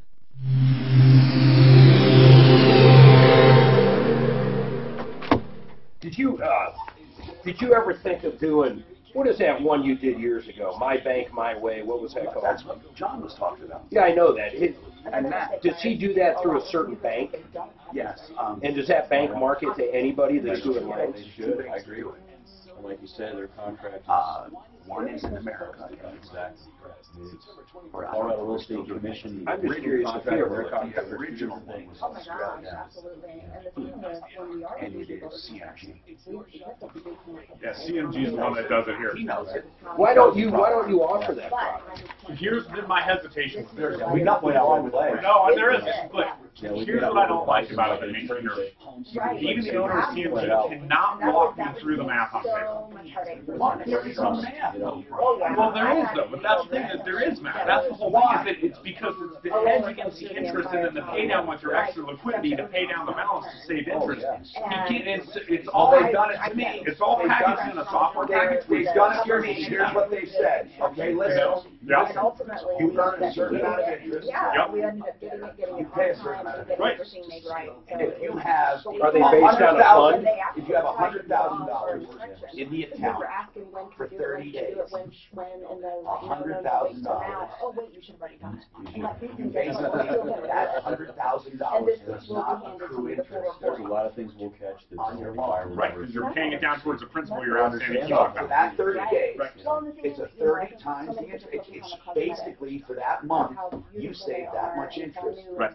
And then if you took out 50 for the second month, you're now saving on 50. So if you put in 600. What else if the account had, let's say you owed 100 and there's 200 in the account? Do that kind of thing. So you don't make any interest on your. You make the same interest as you're paying. Where I can have something tangible in. Yeah. The whole concept is the fact that you're taking your additional liquidity. I understand the concept. I'm trying to figure out what you don't like about it. Well, so I want somebody. It's all packaged in a software package. People. That's my gripe. But show me on paper. It's hard to sell. Show me. Yeah. It's so simple to understand. It's hard to sell. People don't understand fucking amortization. How hard is it to understand? It's set. It's amortized like a regular loan. I mean, really, The thing that's cool about it is it's a HELOC, so if you pay it down and then you need to re-access the money, you can go right back around and re-access it. You doesn't pay anything. Thousands of times, but they don't see it. Closing. That's the thing I try to get. Is it even a money? You can make money on it. It's not a ton, but you can make money on it. Less than the traditional? Yeah. What does that hurt? You know, And that's the other problem, is that the only way you're making the money is you're margining up the amount of interest they're paying based on the outstanding HELOC balance. That's how you make your money. So that's the thing. So if you're going to be reasonable with people, you kind of have to. It seems to me it's a management tool. Here's what I want to know is this. What if, I always think about make making sure sure do if it. you're going to go to the building, I don't let us know. We'll meet you down there. They Yeah, can't. I do. They can't Because there's even things verbally that they need to say out there. Yeah, I You're know. not going to pick up on. Well, Here, I'll tell you the downside to it. Yeah. Always. And it's really not a downside. It's people. People will spend their fucking money. People take seconds out and spend it on nothing to show for it. Then when they're upside down on their house, they don't understand. They already spent all that equity. With the loan, yeah, that's Well, they can have good incentives. That's what makes Oh, it their so loan to value enticing. right now. I think the most you can do. I know. I think more than I think Yeah, it's some not of the huge. lenders They don't have go one 60. right. So they're not Yeah. upside down. That's okay. But still, you're right. Yeah. I use this example of off Parker Road, right across from the tennis courts coming out of the Pinery. They built these little KBH homes, 1,500 square feet, single family, built next to each other, over $500,000. Those people are going to be upside down in those houses in the next 5 years. There's no way. I remember during the recession, I would have people come and say, I lost my home. I'm on the street. I said, why? Well, I took a second. I was foreclosed on. I said, what did you buy it? Yes. Quiet for a while, and then I'll get some more. Really? I said, Yeah, and I'll definitely keep what sending did you you buy the what I house get. for? Slowly when I've got And I said, I'm what? Well, it's got this loan, this loan, this loan, this loan, this loan. 45, 50 I said, times. you didn't lose your money. You sold it over time. It's true. You sold it, and you got triple the value. Actually, they did great. You made out like a bandit. Then they walked away from the deficiency. You did not sell your home. No, people don't get that at all. I mean, you did not lose your home. Yeah, right. I'm gonna be cash rich next time we go down. I know too many people that bought these damn homes up for nothing. Well, I was a prime example of when that recession. I mean, You were less than a year late, or else you would have been fucking golden. Hello, I'm Tom Martino, 303-713-TALK. Get your free solar analysis, GoCamSolar.com. Listen, anyone who's going to be in a home, even if you're going to sell it, you get to own the system. Why not look into it? Here's why. It's good for the environment, good for the pocketbook, no money out of pocket, tax incentives, and make your down payment, and then small monthly payments. It's wonderful. You get to own the system. You can sell it with the house. You can save money from day one. But here's the deal. Get a free solar analysis. See if your lot is even worth it. They will give you a 20-year analysis on what it will produce over 20 years. Then guaranteed, if you decide to buy, there's no obligation. They also do a 20-year parts and labor bumper-to-bumper warranty. And, of course, that's only as good as the company, right? But Cam Solar's been around a long time, has like 3,000 systems out there. GoCamSolar.com/troubleshooter for the free analysis, or just check them out, GoCamSolar.com. Then /troubleshooter for the analysis. Let's talk to John. And John wants to talk about property disclosures. That's been a topic on the show with our experts today and callers. Go ahead, John. Hi, I just wanted to ask what your panel thinks about seller property disclosures. I was involved in a lawsuit a few years ago, and I learned myself, because I buy and sell real estate, not to ever sign one. And I just am curious to what the experts think about Now, that. you understand that not signing one does not get you out of liability, because the law requires you to disclose any defects you know about. However, it would do away with a lot of nuisance, because in the seller disclosures, you're not only disclosing what is wrong, they force you to disclose what is right. So what do you do when you go to sell, John? Well, it's not a property. The seller's property disclosure can be used by an attorney, right, twisted in multiple ways, right, to make anybody that's telling the exact truth into a liar. Give me an example, though. Give me an example of that. Okay, I'll give you an example. I sold a house in Evergreen in 2015. Okay. The couple that bought the house, we had emails that went between us and their realtor explaining that the septic system failed inspection, the county would only allow a, and the other thing I won't ever do again is fix something for anybody. No, I wouldn't either. Okay, well, I made that mistake, and what I did was I replaced the septic system for them at a cost of $15,000. I did it per county specs. I hired a septic engineer. I had all the right stuff done. Gotcha. And then they turned around and said they didn't know it was a vault system because it had to be a vault instead of a leach field per county. Okay, but that's not per se. That's not per se the disclosure statement. That's that you decided to fix something. Do you have any examples of where the disclosure itself got you in trouble? Well, this particular situation, I had said on the disclosure statement that I didn't know that the septic system was not good. I mean, I'm not a septic engineer. Because since you had it done professionally, you didn't know there was a problem. Yeah. Right. John, I want to ask you something. When you go to sell now and they expect a disclosure, what do you say? I say the property is being sold as is. Look at whatever you want, inspect whatever you want, ask me any questions you want, but I will not sign that piece of paper. Now, John, here's what I want to ask you. If your drain line had a belly in it and it caused regular backups and you were selling that property, would you still say, I'm selling this as is, look at anything you want, or would you say, I'm not going to sign a disclosure, however, there is a known problem with the septic line or the sewer line? What would you say? I would say the latter, and I would suggest that they have it inspected by a professional. Good. But you would put that in writing in order for them not to come back on you. You would say there is a known problem. You don't have to go into detail, but there's a known problem with the service or with the sewer line, right? Again, I haven't had that situation around you, but I wouldn't sign anything or put anything in writing saying that I'm an expert and I'm disclosing something because you're right. I feel like of course an not. attorney can turn that around and make it sound like you're trying to hide something. I totally agree with you when it comes to disclosures. They can sting you. And I like the idea that you're not looking to screw someone. You will tell them if there was a defect. Okay, I understand that. Guys, that would be totally fine if somebody says, well, he's not giving a disclosure. But that won't save him from a lawsuit. Right, and you know, John... It'll save him from a lot of them. Right, and John, they've actually simplified that form now, recently, where it used to be yes, no, or don't know. Now it's just either yes or nothing, and then you give comments. Yes or nothing? What do you mean? Yes or nothing. So in other words, if the answer is yes, you mark yes. There's no no. There's no no or don't know anymore. Oh, really? So it's very cut and dry. It's either yes or nothing. Or nothing. And if it's a yes, you have a comment section to the right where you explain what happened. Well, that can't sting you, John. Anyway, I have to take this break. 303-713-TALK, 713-8255. Pro Auto Care is your car nanny. What does that mean? It means they bug you like nannies do. Brush your teeth, take a shower, get your clothes ready.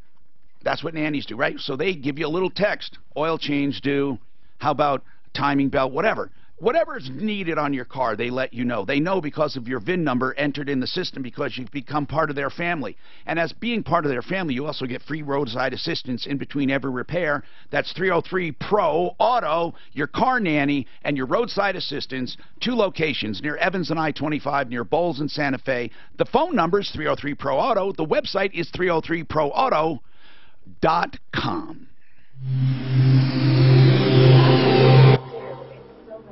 So this lady says she's had squirrels in her attic for 5 years. I mean, really? Like, it's probably a whole community at this point? So the HOA is trying to get her out of there, trying to evict her or something, but she's not doing anything about it. So I called Brian, my pest control guy, not even realize he's just still listening to this in contact. He's currently at the house, where the lady in the 2 girls were killed. He's there dealing with the wasp situation. At that house. That's what he said. No, but literally at that house. Literally at the house, because I'm currently at the house, where the lady in the 2 Lead-based paint now allows to complete like, oh my After the God. contract is formed, so we don't have to I worry like about that. I like it too. It's not a county, right? County is hell. And I'm like, well, then we have a Spring, you got no car. This is our Contract clause now is in the contract. That's I think it's good. 10 times each year. And then they're going to do something on dealers, but they haven't really elaborated. They're going to, that's where that lady was killed. They're going to go in and talk about in that area, yeah. and explain the difference. General versus special versus bargain sale. Good. I'll be right back. I don't know if they found the bodies of the girls yet, did they?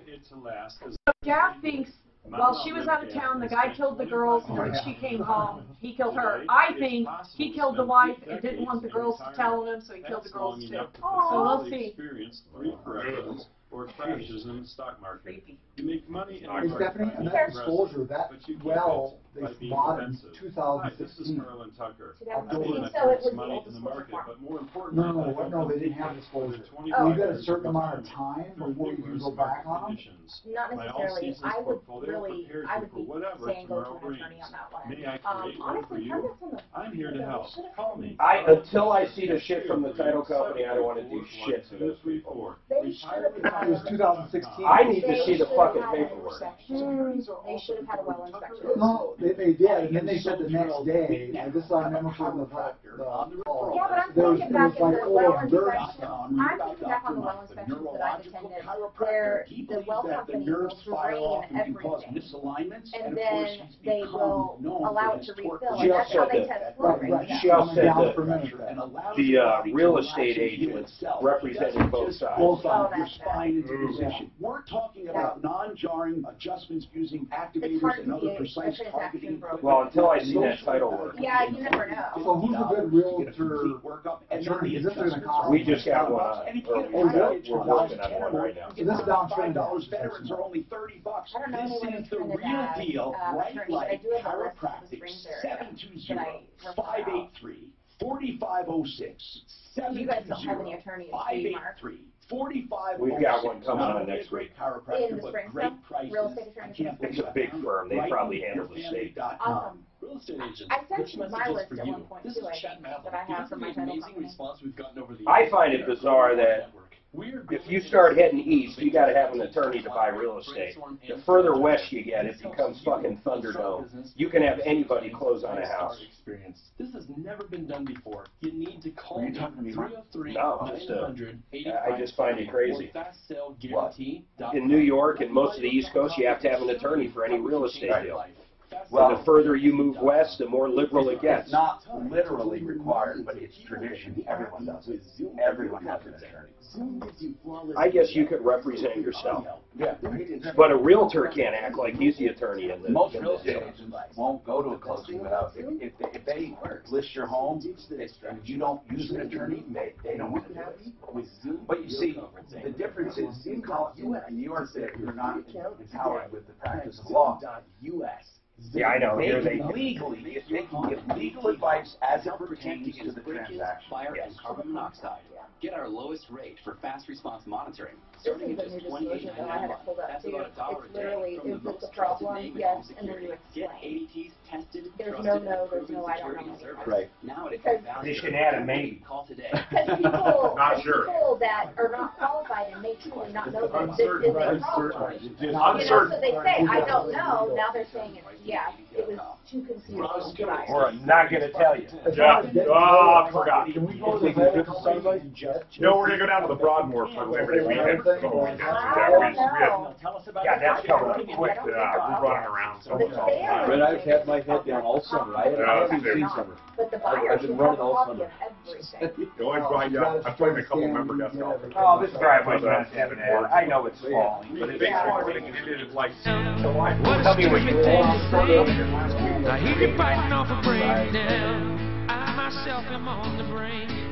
I used to want to be a real man. I don't know what that Hi, Tom Martino here.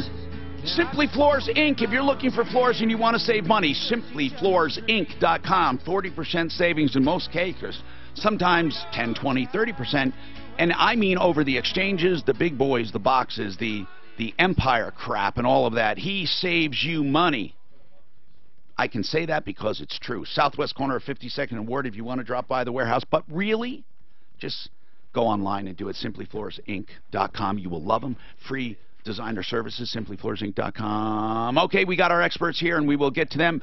Tom's got a water rights question. Go ahead, Tom. Hey, Martino. Yeah. Can you hear me? Yeah. How you doing? Good, man. Thanks for calling. Yeah. Hey, I've got a well on my property. We've had it there for over 50 years, and it's just for the landscape. And a buddy of mine brought up a question about purchasing water rights, and I wasn't sure if I was able to for that property. Why do you have to purchase water rights? I don't understand. Well, I don't know. He said to protect it. I'm not, or to increase the value of my property too. If I ever decided I wanted to, and I thought, well, I don't know if I. Well, okay. Let's put it this way: water rights are kind of like mineral rights. They're either there or they were taken. Okay. Now, in many cases, you don't have to buy them at all because they come with the water system. Okay, meaning that if you're on public water but you have a backyard, you don't have to buy the water rights. And sometimes even owning the rights don't really give you the right to do anything because you can't transport it. So water rights, very, very, very, very complicated law.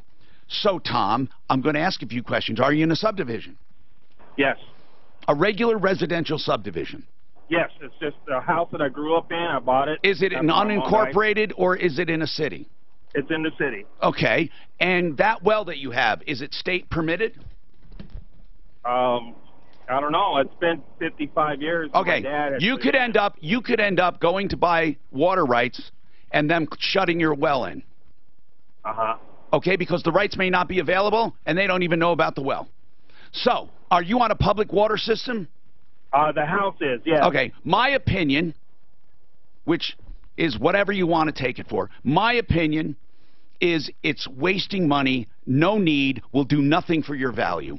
You have a house, you have a water system, you have all the residential water you need, and probably that well has been grandfathered and slipped through the cracks, and you don't want to bring attention to it. That's my opinion, but that's just an opinion. Yeah. Okay. I mean, I just didn't know if it was. If you check, listen, man, I am not saying it's a bad idea. I'm saying it does nothing for you. What does it do for you? It's not going, okay, guys, when you sold a house in a subdivision, ever has anyone asked about water rights? Ever? Ever? No, okay. not very common. No? Okay. Therefore, if you tell them about water rights, they won't even know what you're talking about. So, Brent, have you ever, in a regular residential subdivision, come up against water rights? No. Never. So, Tom, I don't know what your friend's talking about, okay? If you were out in the country and if you were depending on water and you didn't know if that was approved and all of that, that's a different story. You're watering your lawn. Yeah, I mean, and the garden and stuff like that. But if I were to sell the property outright and not keep it in the family, I was told by somebody that worked for the city that they have the right to cap that well. We don't know. How would they know? Unless you try to get water rights for it. I see what you're saying. I just didn't know, if I could keep that once I sell the property. Keep what? Keep the well running. Oh, wait. Keep drawing from it. You personally, after you sell your property? Yeah, why couldn't he maintain the water rights? Well, first of all, you would be crazy. Anybody would be crazy to buy your property if you wanted access to the well. Okay? I mean, if anything, that would detract from the value. If someone said, I'm selling you my home, but I'm going to retain the rights to that well, and I'm going to collect water from it, there would be a long, complicated agreement that would have to give me rights to water my lawn. I wouldn't even go for it. It would cloud your title. Now, why do you want to retain the water rights? Why? What do you think you're going to get?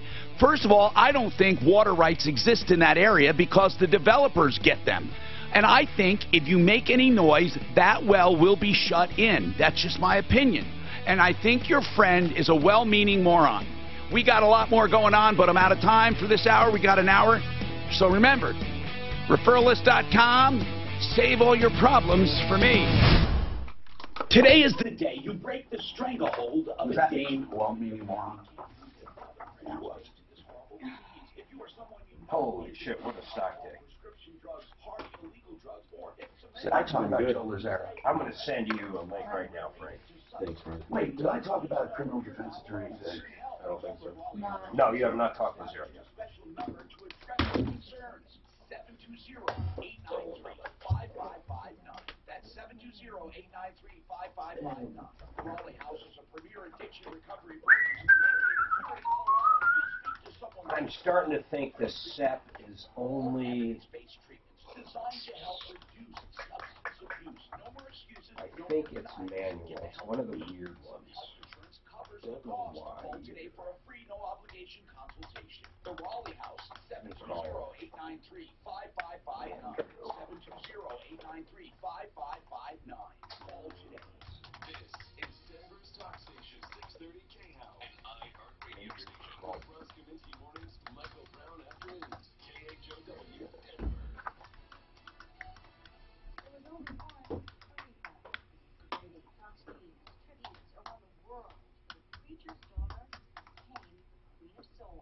Yeah, she did die young. Who? I don't know, I thought she was old. Aretha. Told you. 72. I thought it was 72, I read. Oh, yeah, I think 76. For 2018, that's young. I assume I'll live to 108. Hey, Andrew, Mark Major, how are you, man? Who did you? Pretty good. Hey, SEP is the ones that you've got to do manually. You can't do them online. Is that correct? So bad. Did she? All right. So what's the best? Can you send me the original paperwork for somebody I'm going to have sign up with you for SEP? Email me whatever you have, and then I'm going to forward it to him, and also these are literally when I forward it. These are not cracks. In case he's got questions. Oh. Yeah, I always wondered why it was weird. And then if you open one this year, you can't fund 17 or 18 anymore, can you? No, you can't fund 17 This is from the anymore. realtor to them a year ago. Why do people care? Oh. This is an attorney. Why do they care? Yeah, it's from the realtor. Why do you care about concrete falling? Now that crack I don't like. Cool. All right, man. How does he flag you in it? Can they do this? This ain't good. Frank, F-R-A-N-K, Duran, D-U-R-A-N. Okay. I need that woman with the concrete. All right, bye. Back. She got nothing. Yeah, she's got some problems. Okay, let's see.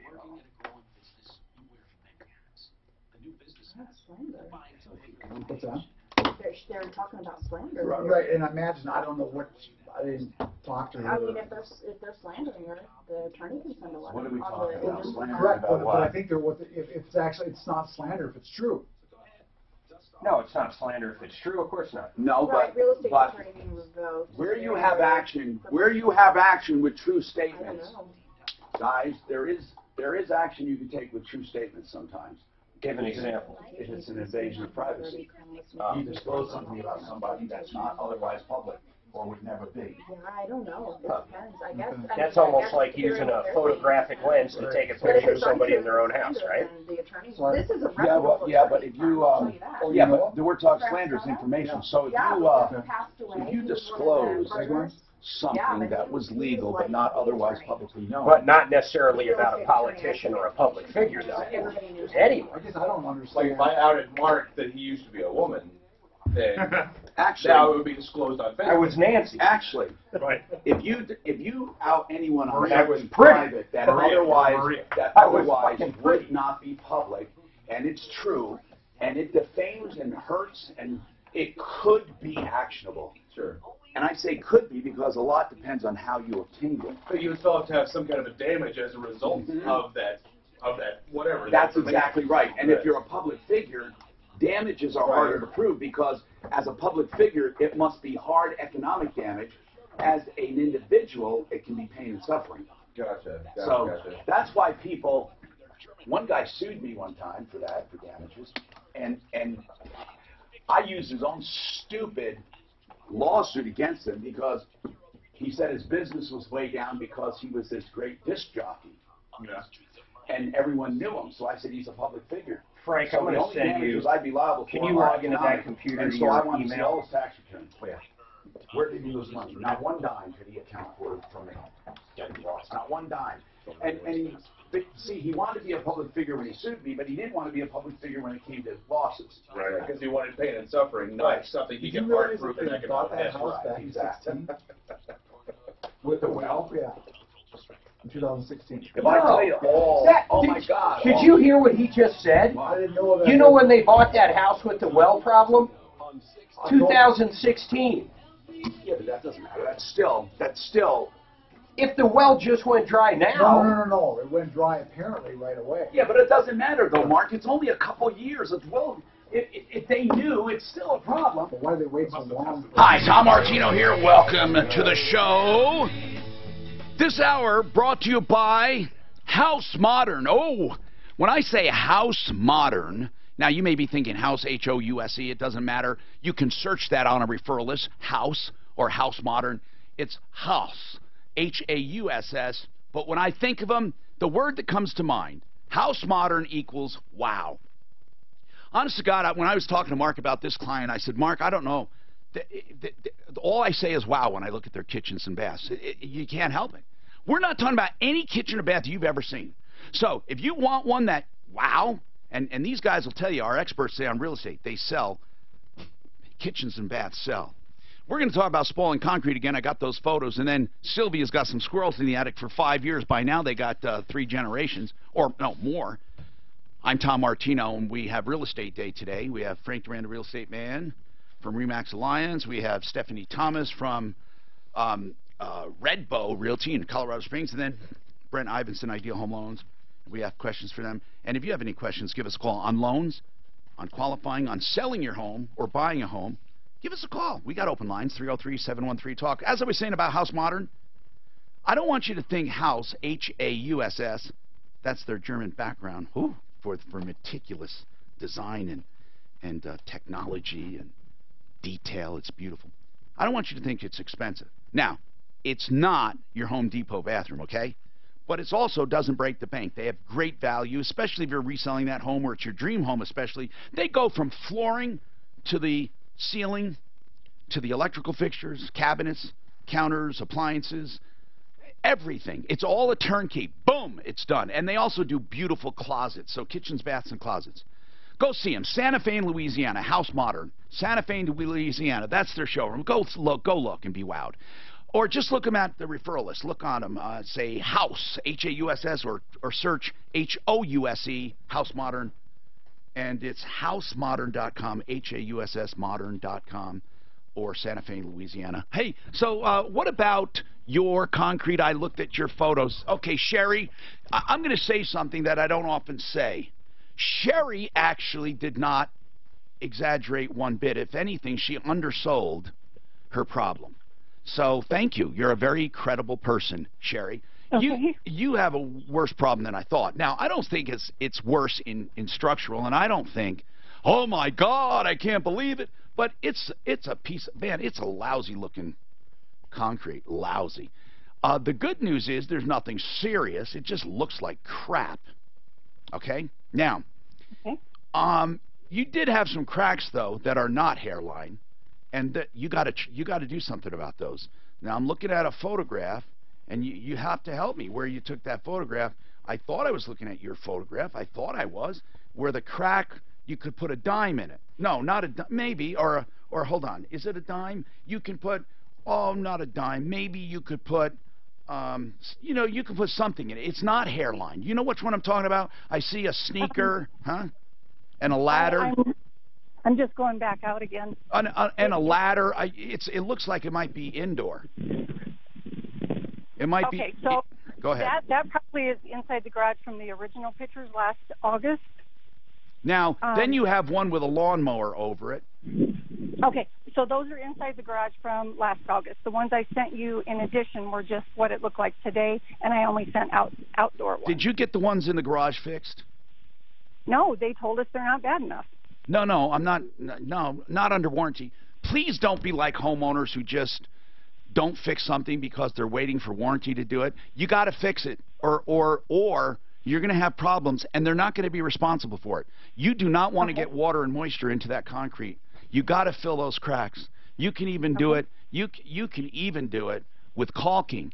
Now, what I would do if I were you, this is a beautiful driveway structurally. I would just do a coating.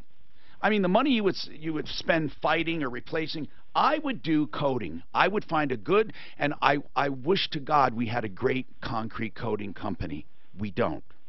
We don't on the referral list, because the ones that really do it well are probably so busy they don't need the referral list, and the ones that do it bad, there are too many of them.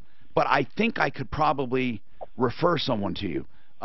But they're not on the referral list. I would get this all colored and beautiful, and what you would do is fill in the cracks first, and then they cover it with the epoxy. I would do the garage and the driveway. It's not going to be cheap, but hell, it's not going to be. Is this a home you're going to be in a while? Plan on it being the last home. Well, I would do it. I would do epoxy coatings. Yes, Suzanne. Tom, it says here Proform Concrete on the referral list does coatings. Oh, they do? Staining and coating, foundation repair. Hold on, do they do epoxy coatings and stuff? I'll find out for you. Yeah, find that out, because I hate to diss them by saying nobody on the referral list does it. So she'll help you. Otherwise, I'll give you a private referral, not on the referral list. 303-713-TALK, 713-8255. Wow. Yeah, so I don't like those. I don't like those. Sylvia, tell me about your squirrel family. Hi, I'm Sylvia. Hello. Yes. Hello. And what about this squirrel family? Okay. All right. For 5 years, I've lived in this condo. Yeah. And the squirrels have been up there and wait, scratching the wall. It's a condo. It's a condo. Yes. That's weird. How many units in your building? Let's see. I think there's 12 to a unit. 12 to each building? And are you on the top floor? I'm on the top floor. Yes. Okay. And I called the health department. I asked the homeowner association for 5 years to get rid of them. Yeah, I don't know if it's a health issue. I wouldn't think it is. But why doesn't the HOA get up in arms, or other tenants, or excuse me, other owners? Why just you? Well, they have, but the homeowner association, the old one, wouldn't do anything. So I called the health department. They won't do anything. The health department called the homeowner association. They finally got it done. Wait a minute. Did you tell me that the health department actually got involved? Yes. Why? Yes. Why, Sylvia? Because the squirrel's nests were 6 feet high. Oh my God! Oh my God! We're talking about major. Yeah, and it's the smell is from. Hold on, you're telling me that attic up there has 6 foot high, 6 foot high. Yeah. What? Yeah, and the smell is from the ceiling and the walls because of the urine of. All right, now I get it. So the health department made the HOA do something, and why are you calling me? Yeah, well. They're coming after me. Who is? See, I'm visually impaired. Who's coming after you, Sylvia? The squirrels? No, not the squirrels. The home association is coming after me. Oh, like how? What are they doing? What are they doing? Yeah. Okay, first of all, what they did, I just got over cancer, and so and I have a caregiver. My caregiver goes to work at 4 or 5 in the morning. They give us. Hey, can you, Sylvia? I appreciate the story. I do, but I don't want a story. I just want to know, how are they coming after you? Period. How are they? Just tell me what they're doing. They're sending me violations. Oh, they're laying low for you. Yep. Okay. By the way, Sylvia, what cancer did you get over? You just passed through that like nothing. What did you get over? Breast cancer, stage 1, stage 2. Stage 1, stage 2. Did you have your breast removed? No, it was a lumpectomy, and it went into my lymph nodes. No, it went into my lymph nodes. Had my lymph nodes, 3 of them removed. I'm here. Good. And are you free of cancer? Yeah. Yep. For how long now? For how long? 3 months. 3 months. Thank God. Okay. Yes. Okay, you know what? We have Ken. The reason I bring this up, a guy called yesterday. We used his name, Jack, and he has cancer. I think he says stage 4. His real name is Ken. He dropped. He was very depressed yesterday. He said he had a very low day yesterday, and man, was he really depressed. I mean, who wouldn't be, right? He lives with his brother, and anyway, and his sister-in-law. So anyway, he's here visiting us because we thought. And you went through this, but he says it's very lonely, you know, when you have cancer and you really don't know who to turn to. Did you ever find a support group? No, I never found a support group. I was in bed for 7 months. Wow. I went through chemotherapy and radiation, 4 treatments of the chemo and 30 stages of the radiation. Are you alone? Are you married or what? What's your story? I'm single, and I have a caregiver live with me. Okay. And listen, the reason I bring that up is because I just wanted to shout out to Ken and let people know who listened yesterday that Ken is with us. He's in with Suzanne in the studio, and we're gonna try to deputize him, so he'll be Deputy Ken along with Deputy Dan, Deputy Clint, Deputy Greg. We have a lot of deputies, and they help people out. And Ken seems to be having a better day. Back to your problem now, Sylvia. Okay. Are you sure they're just nitpicking and picking on you, or is this your imagination? No, I got notices. My landlord gave me notices. I was made. Like what? Give me an idea of a nitpicking notice. Okay, it says that. Okay, my girlfriend's going to read it to you. Your caregiver? No, she's a girlfriend. Her name's Bernadette. Okay. Hello. Hey, Bernadette, give me an idea of a nitpicking violation. Well, this one, they're saying that she is in violation and they're fining her $50 for because her caregiver gets up at 4 in the morning. Yeah. And they get complaints because tenants who reside in the units have been disturbed because of loud noises from the hours of 3 a.m. and 5 a.m. Between 3 and 5, and so they're fining her. Yes. Did she get a warning first? No. Give me another idea. The other one they got now is for a fine for having an animal. What kind of animal? A dog. Why is she? Are you not allowed to have dogs? Yeah, you're allowed to have dogs, but they said they didn't know about them. They didn't know about them, they said. So what did she have to do, register then?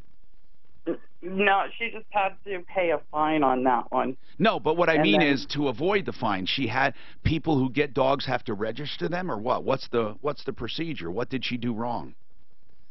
I'm not sure. I'm not sure on that one. It's Sylvia, what happened, there were dogs that, because of my cancer, and so we got a fine for the dogs going out and doing their duty.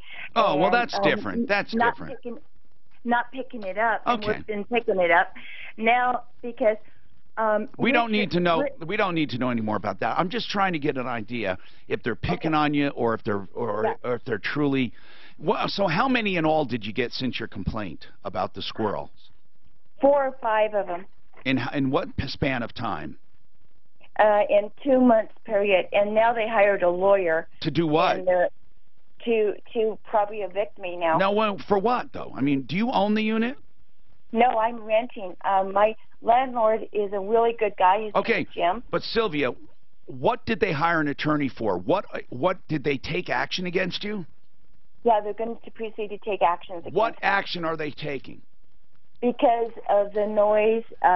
No, Sylvia, what action are they taking? That I don't know yet. My landlord hasn't let me know yet. How do you know they hired an attorney for you then? I talked to my landlord this morning. And your landlord said what? That they hired a lawyer. And what? He didn't tell me the rest. Okay. So, Sylvia, what do you want us to do? I need a lawyer. I can't get you a free one on 4. I can't. I mean, wait. If you're disabled, I might be able to. Okay. I might. Legal Center for the Disabled. What? You could be considered disabled. I don't know. Are you? I'm almost blind. Okay. I was going to say that's good, but that's terrible, right? But you know what I mean, right? And let me tell you. You do know what I mean. I'm trying to find you an attorney. Okay. I didn't mean it was good that you're blind. So anyway, go ahead. I know. But I tried to talk to the homeowners association, and they said they will not talk to renter. They don't want to talk to people like me. All right. You hold on. Suzanne, would you get her information and mark this HOA harassment? I think they are retaliating, and she's visually impaired. We don't say blind anymore. She's visually and she truly isn't totally blind, but she's visually impaired, and we might be able to get an attorney through the Legal Center for the Handicapped if they're trying to evict her, okay?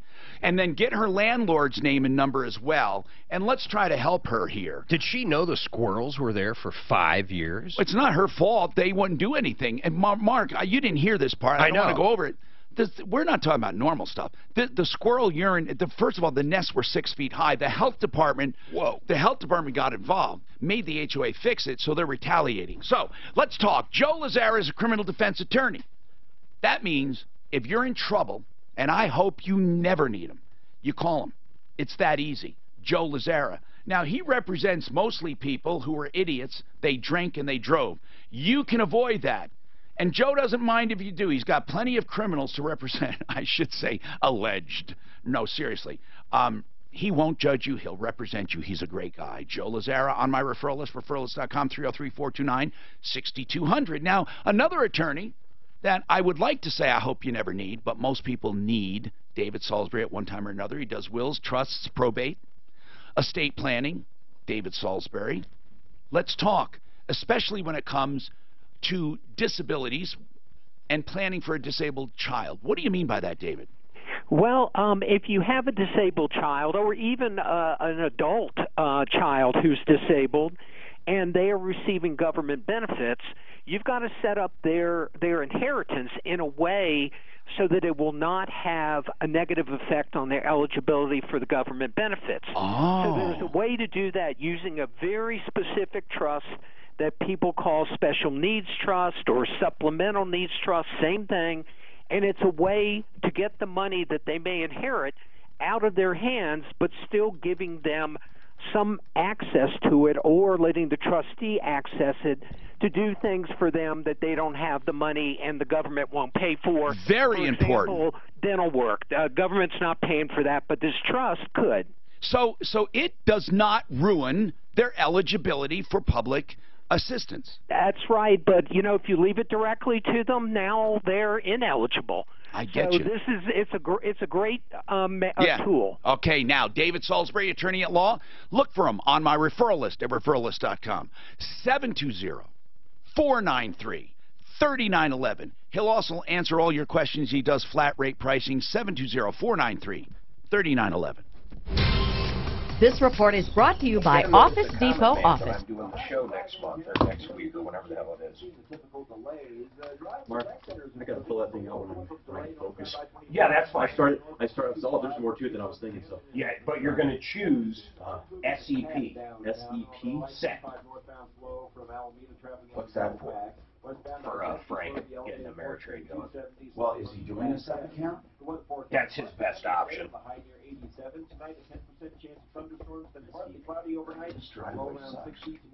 And this does suck. Everything about it sucks. You could put 55 in it, if it's the same as last year, 55 a year.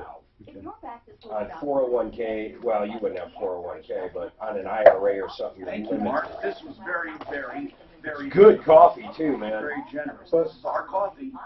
What do you mean? Is this our coffee that you made? No, not from downstairs. Oh. No. It's good though. It's Boyer's Organic. Is it SEP tax pre or pre-tax, or is it post-tax? SEP is pre-tax. That's why it'll benefit him.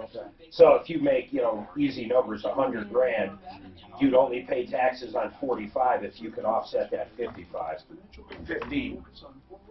55 on a SEP. What are you talking about? You can put 55,000 away each year in a SEP. That's before you go and get something. I don't know if you can because of your overqualified stuff. Oh, you know what you could do? We could both set one up for a lead bin. It's more safe, but it's not. Yeah, we should both be able to set them up for the lead bin. And then we could both put an additional 55 into a SEP that's tied to lead bin. But ask them, make sure. They'll do a little It's per company. Charge or I'd like to have it. Okay, I can drop in a schedule for it. Just have it come in mid-year. Let's have it come. Oh no, we have deadlines coming up. Let's have it come in, and then we'll have a meeting afterwards about all kinds of stuff. Okay, I'll try to get them in by September 15th. That's the deadline, isn't it?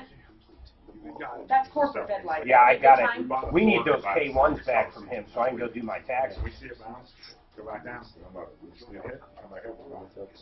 So You're really going to do brothers? Is that, yeah, you're being it's serious, no different. right? That's the thing. I got an awful lot. I'm being dead serious. I love those beef ribs. You ever have Brothers beef ribs? Holy shit, are they good. I made some. I finally got on my new grill. I finally got baby backs down perfect on it. It takes about an hour, but I got that fat melted. I cook them indirect heat. So I get it up to about 400. I kill mine really good. I kill one bird. I put them indirect heat for a half hour. Both sides I flip them in 15. Then I singe them on the hot side. Wrap them in foil, back over to indirect for another 30. I put apple juice in the aluminum foil, put it back right over on indirect. Hey, Tom. But you know what they have? They could do So it takes about an hour and 5 hours, 10 minutes. All right, we're on the air. Let's talk. We got lines wide open. We got our real estate professionals here, and we do have some email questions that I jotted down. Okay, on buying or selling, guys, let's talk about selling. And I know what my opinion is. I want your opinion, your honest-to-God opinion. We don't have to agree. You're listing a home for sale. The buyer doesn't like something and wants it fixed. What do you suggest? That the seller fix it? You know, either a furnace, water heater, electrical problem, or credit. We typically will negotiate it down to credit. What about you, Steph? It really depends on the buyer. I think if you've got first-time home buyers, somebody that doesn't have funds, the buyer's going to want that repaired. But what difference does it make if you credit it, though? Well, if they credit, then they may not have cash in hand, depending on It's not cash out of in pocket. hand to do the repair. So it depends on the buyer. Never thought. But can you escrow funds for repairs? That's now for Brent Ivinson Ideal Home Loans. I never thought of that. So let's say, Stephanie, I never thought of that, Stephanie, because I always say credit because if you fix something and it goes wrong, it's better. No, I don't. I mean, you credit the buyer because God Almighty, if you fix it and you sell that house, they'll come back to you for 20 years if something goes wrong. And I don't want to be involved in repairing anything. Plus, if you're a buyer, you don't want the seller in charge of fixing it because the seller will never do the very best, ever. I wouldn't. No one will. They will only do what's bare minimum to get it done. So, Brent, if there is a credit, and Stephanie, she's correct, a lot of people don't have cash, so paying $3,000 less on something doesn't necessarily put $3,000 in their pocket, but is there a way to do that? Yeah, there is. You can definitely set up an escrow. It gets a little messy. Oftentimes they don't want to do it, meaning the sellers don't want to deal with it, buyers don't want to deal with it. What we see most of the time is it gets handled and it's fixed or a reduction in price. Yeah, but if we wanted to, if they didn't have the cash, but they want to fix it, so they get estimates, and somebody says on the referral list it'll take $2,500. You can put it in an account where when that repair is done, they get $2,500. Yeah, what's to assure the lender? What's to assure the lender that it's going to be used? We won't disperse the title company won't disperse the funds on anything unless we have a bill showing that it's completed and done. Okay, well that's good. That's good information. Yeah, Brent, on a VA loan. Yeah. 100%. I hear these advertised. That's 100% true. If that house is worth $100,000, they will borrow or they can buy it 100% on credit for $100,000. $100,000 and how do they do that with zero risk? I don't hear what you're talking about. No monthly mortgage insurance premium either. Why? That's what I'm saying. I don't understand it. That's part of the VA home loan benefit. That's part of the VA guideline, and that's one of for the being benefits a veteran. to veterans. Yeah, it's Risky great. I mean, it seems so risky to the bank, so if you can borrow 100% of the equity. Yeah, you can, and on a refinance you can as well. Does the government back the VA loans? Yeah, you have so to the banks are protected there. Yeah. So purely, if you're a veteran, take advantage of it. There's no reason not to. Well, and the other thing, too, it's not one and done. You can use your eligibility again and again. A lot of people think, hey, I've used it, I can't use it again. That's not how If my dad was a vet, can I use it? Listen. What do you think? What do you think? Another question here, if I may. Are you married to your dad? What do you think? Here's another question, guys. What do you think about reverse mortgages? Now, again, you don't have to agree with me. We have approvalreverse.com. We love them, but I want your honest-to-God opinion. You know, I think in the right situation, it's a great product, depending on what they're trying to do. I mean, it really is. It does work well. We don't do them. It is a complicated product, but, yeah, it's a great product for the right person. Yeah, what I want people to know is you don't give up ownership of your home. If you get a reverse loan, yes, interest compounds and keeps growing against the value. So, let's say a house is worth 200 grand, you get 100. Okay? That 100, interest accrues on it. You will never, if the house goes down in value and the loan goes up, because you never have to pay it off and you live a long time, you don't have to give up the home ever, and you'll never owe more than the home. Now, if the home is worth more, you'll get the extra money, or your estate will. If the home is worth less, you walk away. So does your estate. So you're not going to strap your estate or your kids. However, you won't have the equity for your children if you use it all, okay? So just remember that. Approvalreverse.com. She's really the only one I trust to give you the lowdown on everything. She'll tell you, I don't think this will work for you. Or she may say it's great for you. Benny is a guy that's been calling lately with some creative and funny calls. And I don't know why we let him on. I think he's a frustrated comedian. But I always keep my finger on the delay button with Benny. So go ahead, Benny. Thomas, this is a would you rather question. Okay. Tom, would you rather fight one horse-sized duck or 25 duck-sized horses? Okay, one horse-sized duck, one giant duck, or 100 little horses? 25. 25 little horses? Well, and fight them to the death? How little are these horses? Duck size. They're duck-sized. I choose the latter. How about you, Thomas? I would fight one. Yeah, if there was a duck the size of a horse, I'd be afraid. So I would go with the little ones and a baseball bat. You're a quack. Anyway, what did you think I would answer? Oh, man, I don't know. Usually people say the duck, and then that usually is followed by me calling them crazy because obviously you want to go with the little ones. Okay. How old are you, Benny? Seriously. 12. No, how old are you? Yeah. How old are you? I'm 30. What business are you really in? Tell me the truth. I manage wealthy families' estate. My God, you do not. I just turned over your account to him.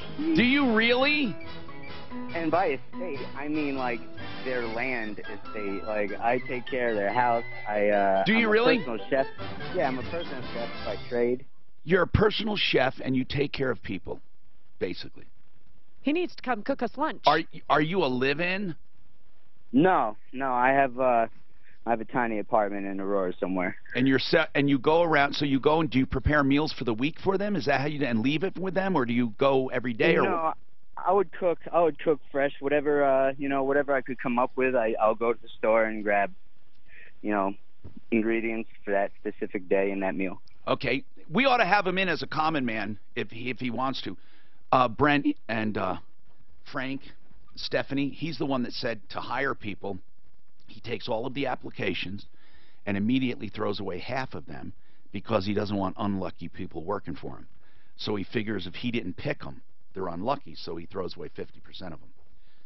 I think that's kind of weird, but anyway, we have a lot more to talk about. 303-713-TALK, 713-8255. One Clear Choice Garage Doors. Just remember that, and you won't go wrong. I love having, people I know and people that I trust and people that I can refer, like in the snap of a finger. Now, you go to referralist.com, and you'll find One Clear Choice Doors because they're just the best when it comes to garage doors, especially springs if they break and you need immediate assistance, or you want to put in a new opener.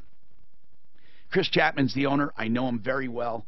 He's a great guy and a good company. 303-565-6409, 565-6409, oneclearchoicedoors.com.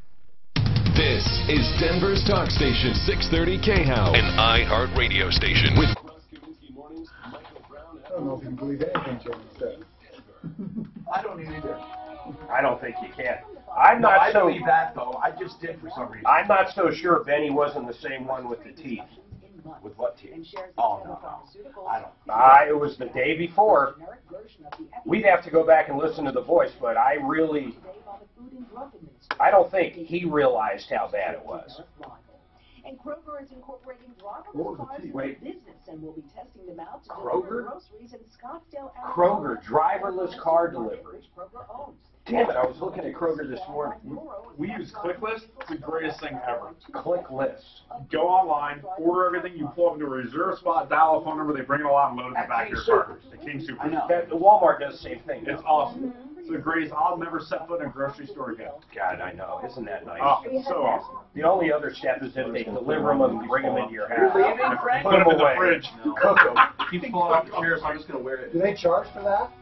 Huh? Do they charge for No, that? it's like a nominal fee, like You $5. ever want to know what I Walmart's do? right. Look at my shirt. Walmart's free. One of them's $1.99. I laugh in the car. You can tell I just spoke about over myself all the time. Stephanie laughs at me. She says, I can tell what you've done by looking at your shirt. You can tell where you ate by what you're wearing. Kroger, driverless cars. We have over 900 centers. They are late to the game, though, on some of this stuff. Technology-wise, Kroger's late to the game. At Magnesium, we're changing lives through math. I found yesterday, I ordered some Arm & Hammer baking soda. I got it delivered to Walmart, from Walmart, 2-day shipping, $1.47. Amazon was $7. Amazon was $7. So Walmart's coming on really aggressive. Free 2-day shipping. Well, that's what got everyone hooked into Amazon. Is, hey, it's, Prime, you get it immediately. You don't have to go anywhere. Yeah, you don't have to go anywhere. Can you imagine the one that can come up with 2-hour delivery? We were talking about some friends of ours have twins like we do. Amazon would have changed my life when we had our girls.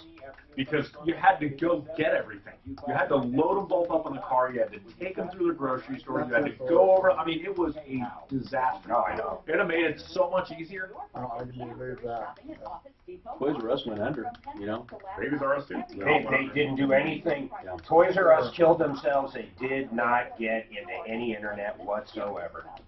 They were horrible. State in 1993. Oh, and if you ever been into a Toys R Us, it was clean. They're all dirty and nasty. Yeah. Shopping carts broke. Yeah. Yeah. And if you buy a video game or something, they made it very awkward at this weird counter up front. The whole thing sucked. Long enough to potentially experience 3 corrections or crashes in the stock market. Does anybody use the Amazon Whole Foods deal? Is it any good? Yeah, we go there all the time. Do you? Now, I don't go to Whole Foods for. Do you do the pickup delivery? No, but we do the Amazon discounts and app. But here's the deal. Whole Foods is terribly expensive. Oh, yeah, that's great. I only go there for stuff you can't buy anywhere else. Right. It's not much, but I will not shop regular there. No, it's too expensive. Oh, man, but why do people flock in there like that? They think it's just like the Tesla thing. There's something that they've created. They think it's better food. Yeah. Something. Dude, look at the one in Howland Ranch is jammed all the time. It's crazy. Sprouts has the cheapest vegetables you're going to find anywhere, and they're better than any supermarket. Yeah. But it's a pain in the ass to go there. It is. Well, depending on where it's at. Oh, man, any Sprouts I've ever seen is just out of the way pain in the ass. I told Mark the reason people invest in Tesla is because of Musk's gravitas, or wow factor. And that word describes him to the T. But there are very few people like him. Trump doesn't have it. He's just the opposite. Right. But this allure of being in It's a brand new world. I got a brand new heart. And Tom Martino here. All right, listen to this. Wide open lines. So call. In fact, I'll even do hit and get in memory of my late friend Tom Jensen, who is no longer with us. But he invented it, hit and get. At the end of his show, he would let people. Now, we're not at the end of the show by any means, but he would let people have 30 seconds uninterrupted, and they could say anything. So let's do some reviews, some rants, some raves, anything you want. But I'm not giving you. I'll give you 15 seconds, maybe even 20. It depends. If you're good, I'll let you go a little longer, but no longer than 30. So call now if you want to do that, or if you just need help, give us a call. Of course, we have our experts: Frank Duran, the real estate man with Remax Alliance, Stephanie Thomas with Red Bow Realty in Colorado Springs, and Brent Ivinson, the owner of Ideal Home Loans. How about Governor Cuomo saying that America was never great? What do you make of that? When did he say that? Yeah, like over the weekend or a couple days ago. Mark it's pretty fresh, Mark man. Mark tries like hell to get me into political. Not just what do you make of a? It's just insane. America was never great. Tell the World War II vets that, or World War I. Tell anybody in the service. There are two distinct schools of thought that I find when it comes to America. One that says we're equal to other great nations. In other words, there are some really bad nations, let's face it, with human rights violations and all that. Then there are other great nations, and we're just one of them. And Obama kind of thought that. I mean, and I'm not putting Obama down. I'm just saying he thought, hey, we're all equal, we all have to work together, and we're all on one earth, and not all governments. Even though we saved every single one of those countries, period. I'm just talking about what he said.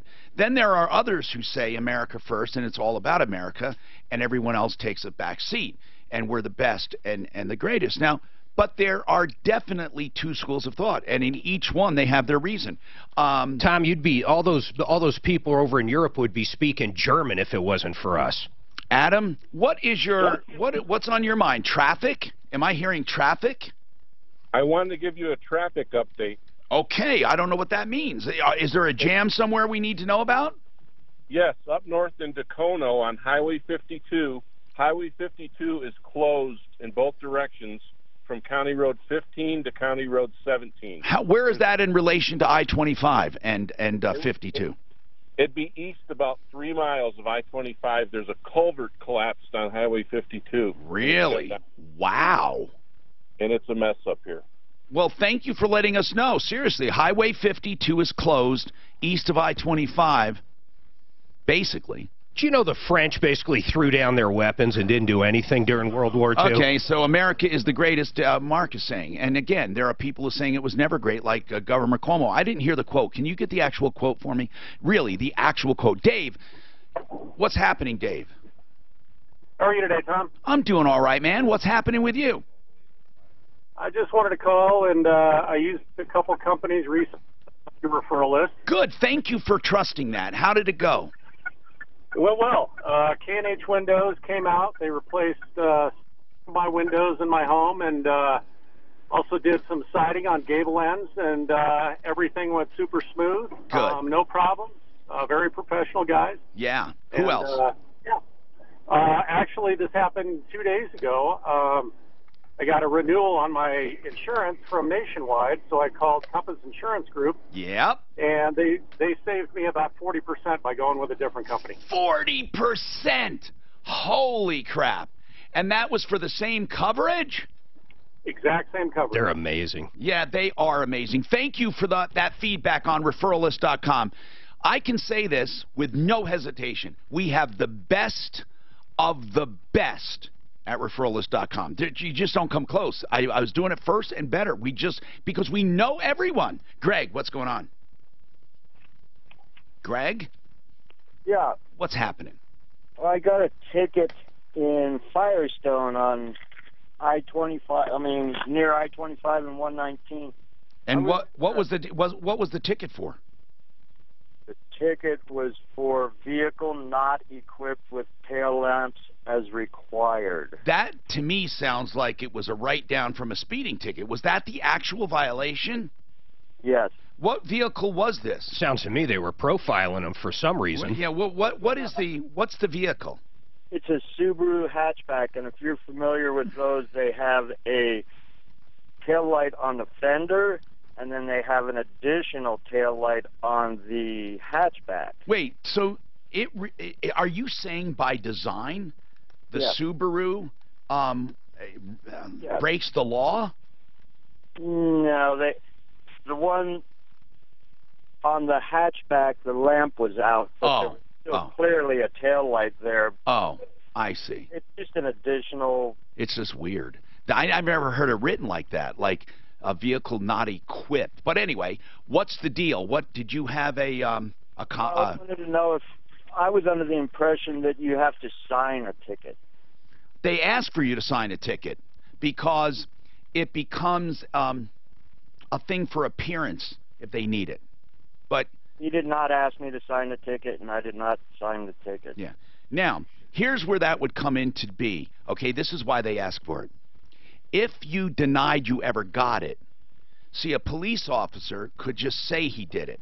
And there have been in the past police officers that did not like someone and they made up a ticket. And you can do it, I mean, without a signature. Now, however, that doesn't make the ticket invalid. It just makes it difficult to prove if someone literally lies about it. So, yeah, and you're not going to lie about it, so it doesn't matter. But if you were going to lie about it and say, this actually never, ever even happened, I have no idea who this guy is, how would he prove it? Now, with the car, he would nowadays, because they even have body cams, right? So they should have a dash cam. Yeah, so that might be why they don't ask anymore. Could be. Could be. Raul, you have a comment on Mark's comment. Which one? Mark's makes so many comments. Which one? Is that me, Tom? Yes. Which comment do you have? No, the one about, well, I'm just trying to say, how can he defend Donald Trump when they comment on John McCain being a loser? What did I say about Donald Trump? No. I said you defend it. How can you defend it when Donald Trump said about John McCain for being caught as a prisoner of war? What the hell did I say about Donald Trump? That was what I'm asking. He's saying in general, when he knows you're a pro-Trumper in general. And Raul, to correct you a bit, what Trump said wasn't that he was a loser. What he said about John McCain is he says, I think he said, I don't call him a hero. What's being a hero? He got caught or he got captured. What's a hero about that? John McCain's also the reason I still got to pay this stupid Obamacare. He didn't want to vote the way every other Republican did. I don't like him. The other people that fought in Vietnam War, so I guess they're not heroes then. By the way, Raul, do you like Trump?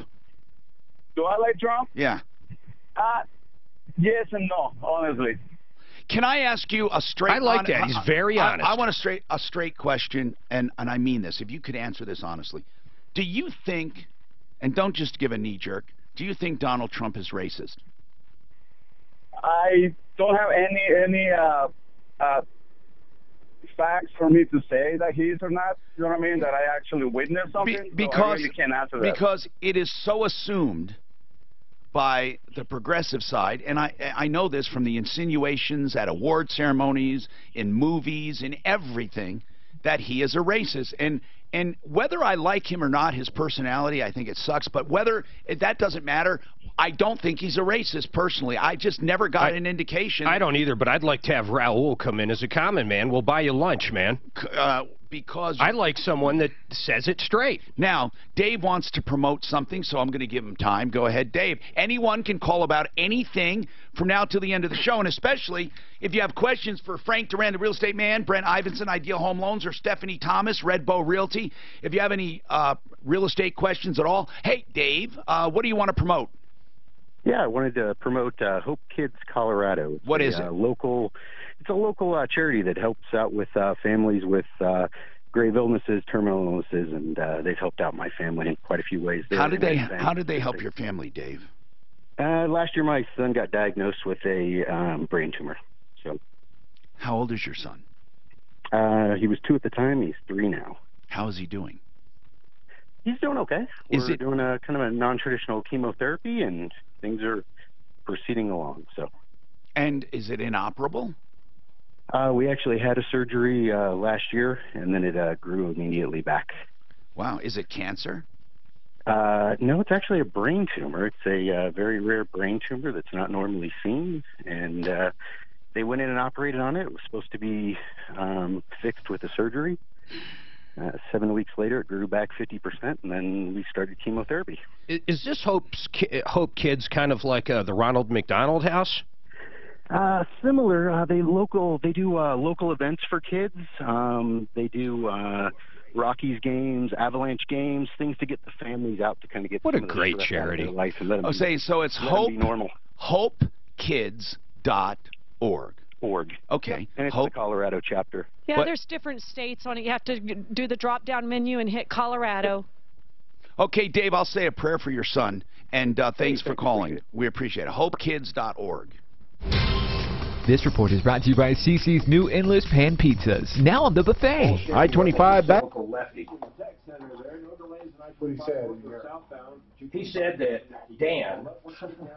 he said that he asked if he was a racist. He goes, well, I've never heard him say anything. Basically, I have no idea. That would have to be a first-hand That's experience. the part I don't understand about that criticism of him. Well, it's a smear campaign. What don't you understand? I've never heard him be racist. But it's a smear campaign. But when Trump addressed the United Nations, he says every country should say their country is first. Of course they should. That's what he said in the United Nations. Sole purpose of a country. Right. And if you don't think your country is great, I mean... Then move to another country. There you go. Now on the buffet, starting at just $5.99. It's the best price for endless pan pizza, only at CC's. Price and participation. So what Cuomo said... Oh, yeah, listen to this, man. We're not going to make America great again. It was never that great. I know. That is going to be everywhere in the next month on every Republican ad. Said it in front of a crowd. He's trying to go super left like these other whack jobs. Now, what he did follow up with, because he apparently out of surprise, there was a little bit of applause and stuff like that. Oh, the whole crowd was like, says, remember, they're all Dems. We have not reached greatness. We will reach greatness when every American is fully engaged, which is impossible. I don't even know what the hell that means. What do you mean engaged? Fully engaged with a shotgun? Fully engaged? What are we talking about? But that's what he said. I agree. That's to me. No one loves the way he goes about it, but he's doing what he said he was going to do. What do you mean no one loves the way he goes about it? Mark, it's pretty, I don't think you should say no one. I don't think he has a very strong core, but his core. He's an unlikable person. Yeah, but most of us are still going to go out there and vote for him because no one wants to see their 401k go down. No, Mark. Wait till you see the mobilization they do on the left. Holy shit. Oh, wait till you see how much money the right's got coming up. Really, you think? Oh my God! All these super big companies. Can you imagine if they took that tax break away? Yeah, but I'm saying like the Koch brothers and stuff are trying to get out of it. Are we talking about, guys? When are the midterms? When are the midterms? November? Yeah, November 11th. And that will be a big second Tuesday. That'll be a big. What do they call it? Referendum on him. Oh, everybody will be taking. You got to start taking money out of the market 3 weeks before. I will be liquid. In my retirement accounts, I'll be liquid. I figure if they don't sweep, the stock market's going to come down a little if they only take one. If the Democrats do sweep. Hello, I'm Tom Martino, your troubleshooter. Go ahead, Robert. Yeah, Tom, got a question for Frank Grant. Yes, sir. Thinking about retiring here in about another 7 or 8 months, moving to Nevada. How would you go about finding a real estate agent? How would you do it? Great question. You know something? Now, me personally, I have a very strong network of agents, so if you'd like some help finding somebody out in Nevada, I'd be happy to help you find an agent that has experience over in that area. That's a good one. Yeah, sounds good. How about, would you go with them for a buyer broker, or am I kind of giving up money as a buyer Good question. to have that? Well, here's what I think, and then Frank can answer, but that money's built in when someone lists that property. So if they don't come with a buyer broker, that's just more money that the listing agent gets. It doesn't save you. Go ahead, Frank. I agree, Tom. Stephanie? And it's good to have representation. Absolutely. Stephanie, what do you think? Absolutely. You definitely want someone advocating for you. It's not like it's the seller's agent will essentially get they're not going to volunteer the money to Hey, you. Right. Robert, why Nevada? Did you look at other places, Florida, Arizona? Why Nevada? I'm just curious. Nevada, a couple things. It's hotter than the hinges of hell in the summer. No, I'm kidding there. Yeah. But no state tax. And okay. it puts us closer to our grandson that we can kind of go visit. We just can't afford to live in California because it's all right. Yeah, crazy. and California's pretty crazy too with their policies and crap. Cynthia. Hello. Hi, Cynthia. Tom? What's going on, Cynthia? There. Hey, what's Well, happening? just a couple of things. Yeah. Frank, I do love him. He helped me out in many ways. So I Good. do like Frank Duran. Good. He did a great job. But Tom, I can hear the frustration in your voice on some of these people that call in and they want you to be their resolution to end all, and it just doesn't work that way. Especially that gentleman that was calling about the house that his daughter and son-in-law had bought, and then he wants you to come back and get him all his money back, or help him in so many different ways. Yeah, and sometimes I feel bad because I can't, you know, and I just. You're right. Yeah. You're right. You can't. And he didn't even tell you till 10 minutes into the conversation that they signed that settlement agreement and got half back. Well, when you're buying such a big, having such a big investment like that, don't you think he would have been a little more proactive and been there with his daughter before they even did any of these transactions? You would think so. No one teaches But Cynthia, anything. I really appreciate you listening. I want to ask this for demographic reasons. How old are you? In my 50s. We have a huge female audience joining us, 35 and over. It's great. It's great. And I don't mean lately, but it has happened over the last, I think, 4 or 5 years. Our female audience has grown, and females usually, traditionally, talk radio is for men. I mean, most of it. But this show has a huge female following, which is great. Jerry, what's happening? Hey, I wanted to comment on the Donald Trump thing. I'm a Hispanic male, and I don't think he's a racist. I mean, I don't know what's in his heart, and I don't think he's shown anything what's in his heart, so we don't know. But I don't think he is. And I watched a comedian last night, a black comedian, swear up and down how much he's a racist, and his only basis was hearsay, calling that lady a dog. He used vulgar words and all that, but just because he called her dog doesn't mean he's a racist. Well, I heard somebody say, and I thought it was funny, he's a racist because as soon as he found out Omarosa was black, he fired her. Yeah, that's ridiculous. Yeah, I think she actually won The Apprentice while she was on, though. No, he fired her. Oh, he did? Yeah, don't you remember the recording? I think he liked her but fired her. Hey, Bill, what's happening? Hey, Tom, I got a quick question. Piggybacking on the guy moving to Nevada, we're thinking about retiring or at least semi-retiring and moving to Florida. I'll have enough to pay cash when I get there for the house that we would want. Is there any reason not to pay cash or, we can all weigh in on this because, like, we all have an opinion. I think having a paid-off home is number one when it comes to security. I would do it unless you're truly skilled and can make more money with your money than the fixed rate you're paying, or you just don't have enough. How much cash does it leave you with would be the first question that goes through my mind. How much are you going to pay for a home? $350. And then how much cash would you have in the bank? Probably another 100. Yeah, you're good. I mean, listen, if you put that money down on a home and then immediately get a line of credit that you don't use, I love lines of credit. How do you like HELOCs, Brent? Oh, I think they're great. They allow a lot of flexibility for people if you need to access the equity in your Then home. you have the best of both worlds. And what I would do is I would get the CMG product. That's what I would get. I would get the one. We've got a HELOC now with our credit union, and we love it. Okay, and if you want to still do that, since you love them, you can do that. Or I would look at, again, the CMG product. At retirement age and stuff, I think you pay cash for it. If you have cash. If you don't have any cash left over, then you got to get at least a small mortgage. Right.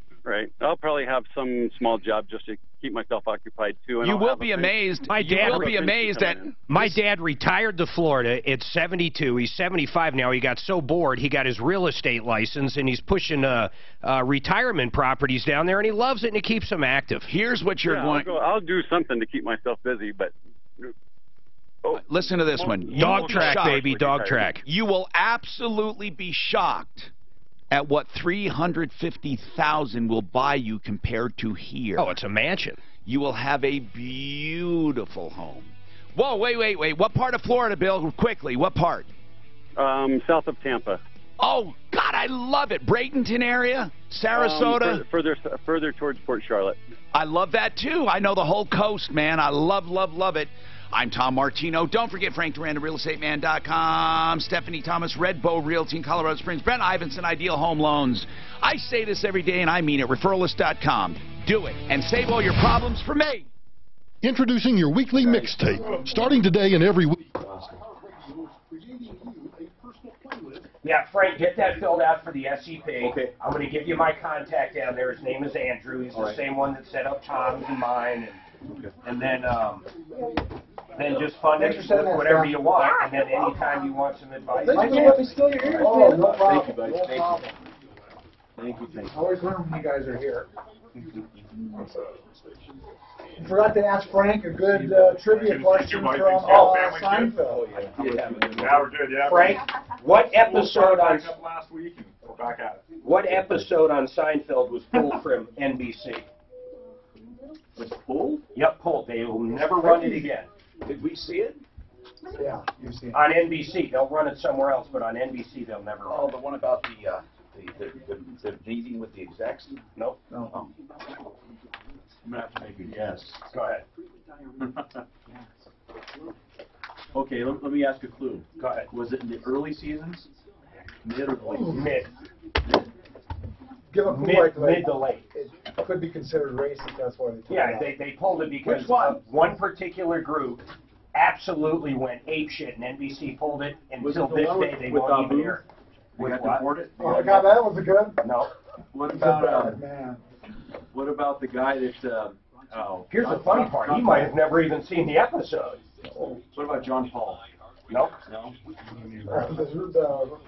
Okay. What about the one where Kramer gets a tab? No, this is not Nope. our stuff. You want a big clue? I was going to let Okay. Mark deal with that. They light a flag on fire. I will give you this. Oh, wow. You might have not seen it. I may have never seen it, guys. If all you watch the episodes on, I don't think any of the networks play it. You got to get it on Hulu or on the CD set. Puerto Rican Day Parade. Mark, I'm That's like the leaving. very end of the run, though, isn't it? Jeez, I don't That's know. like the second to the last episode, I think.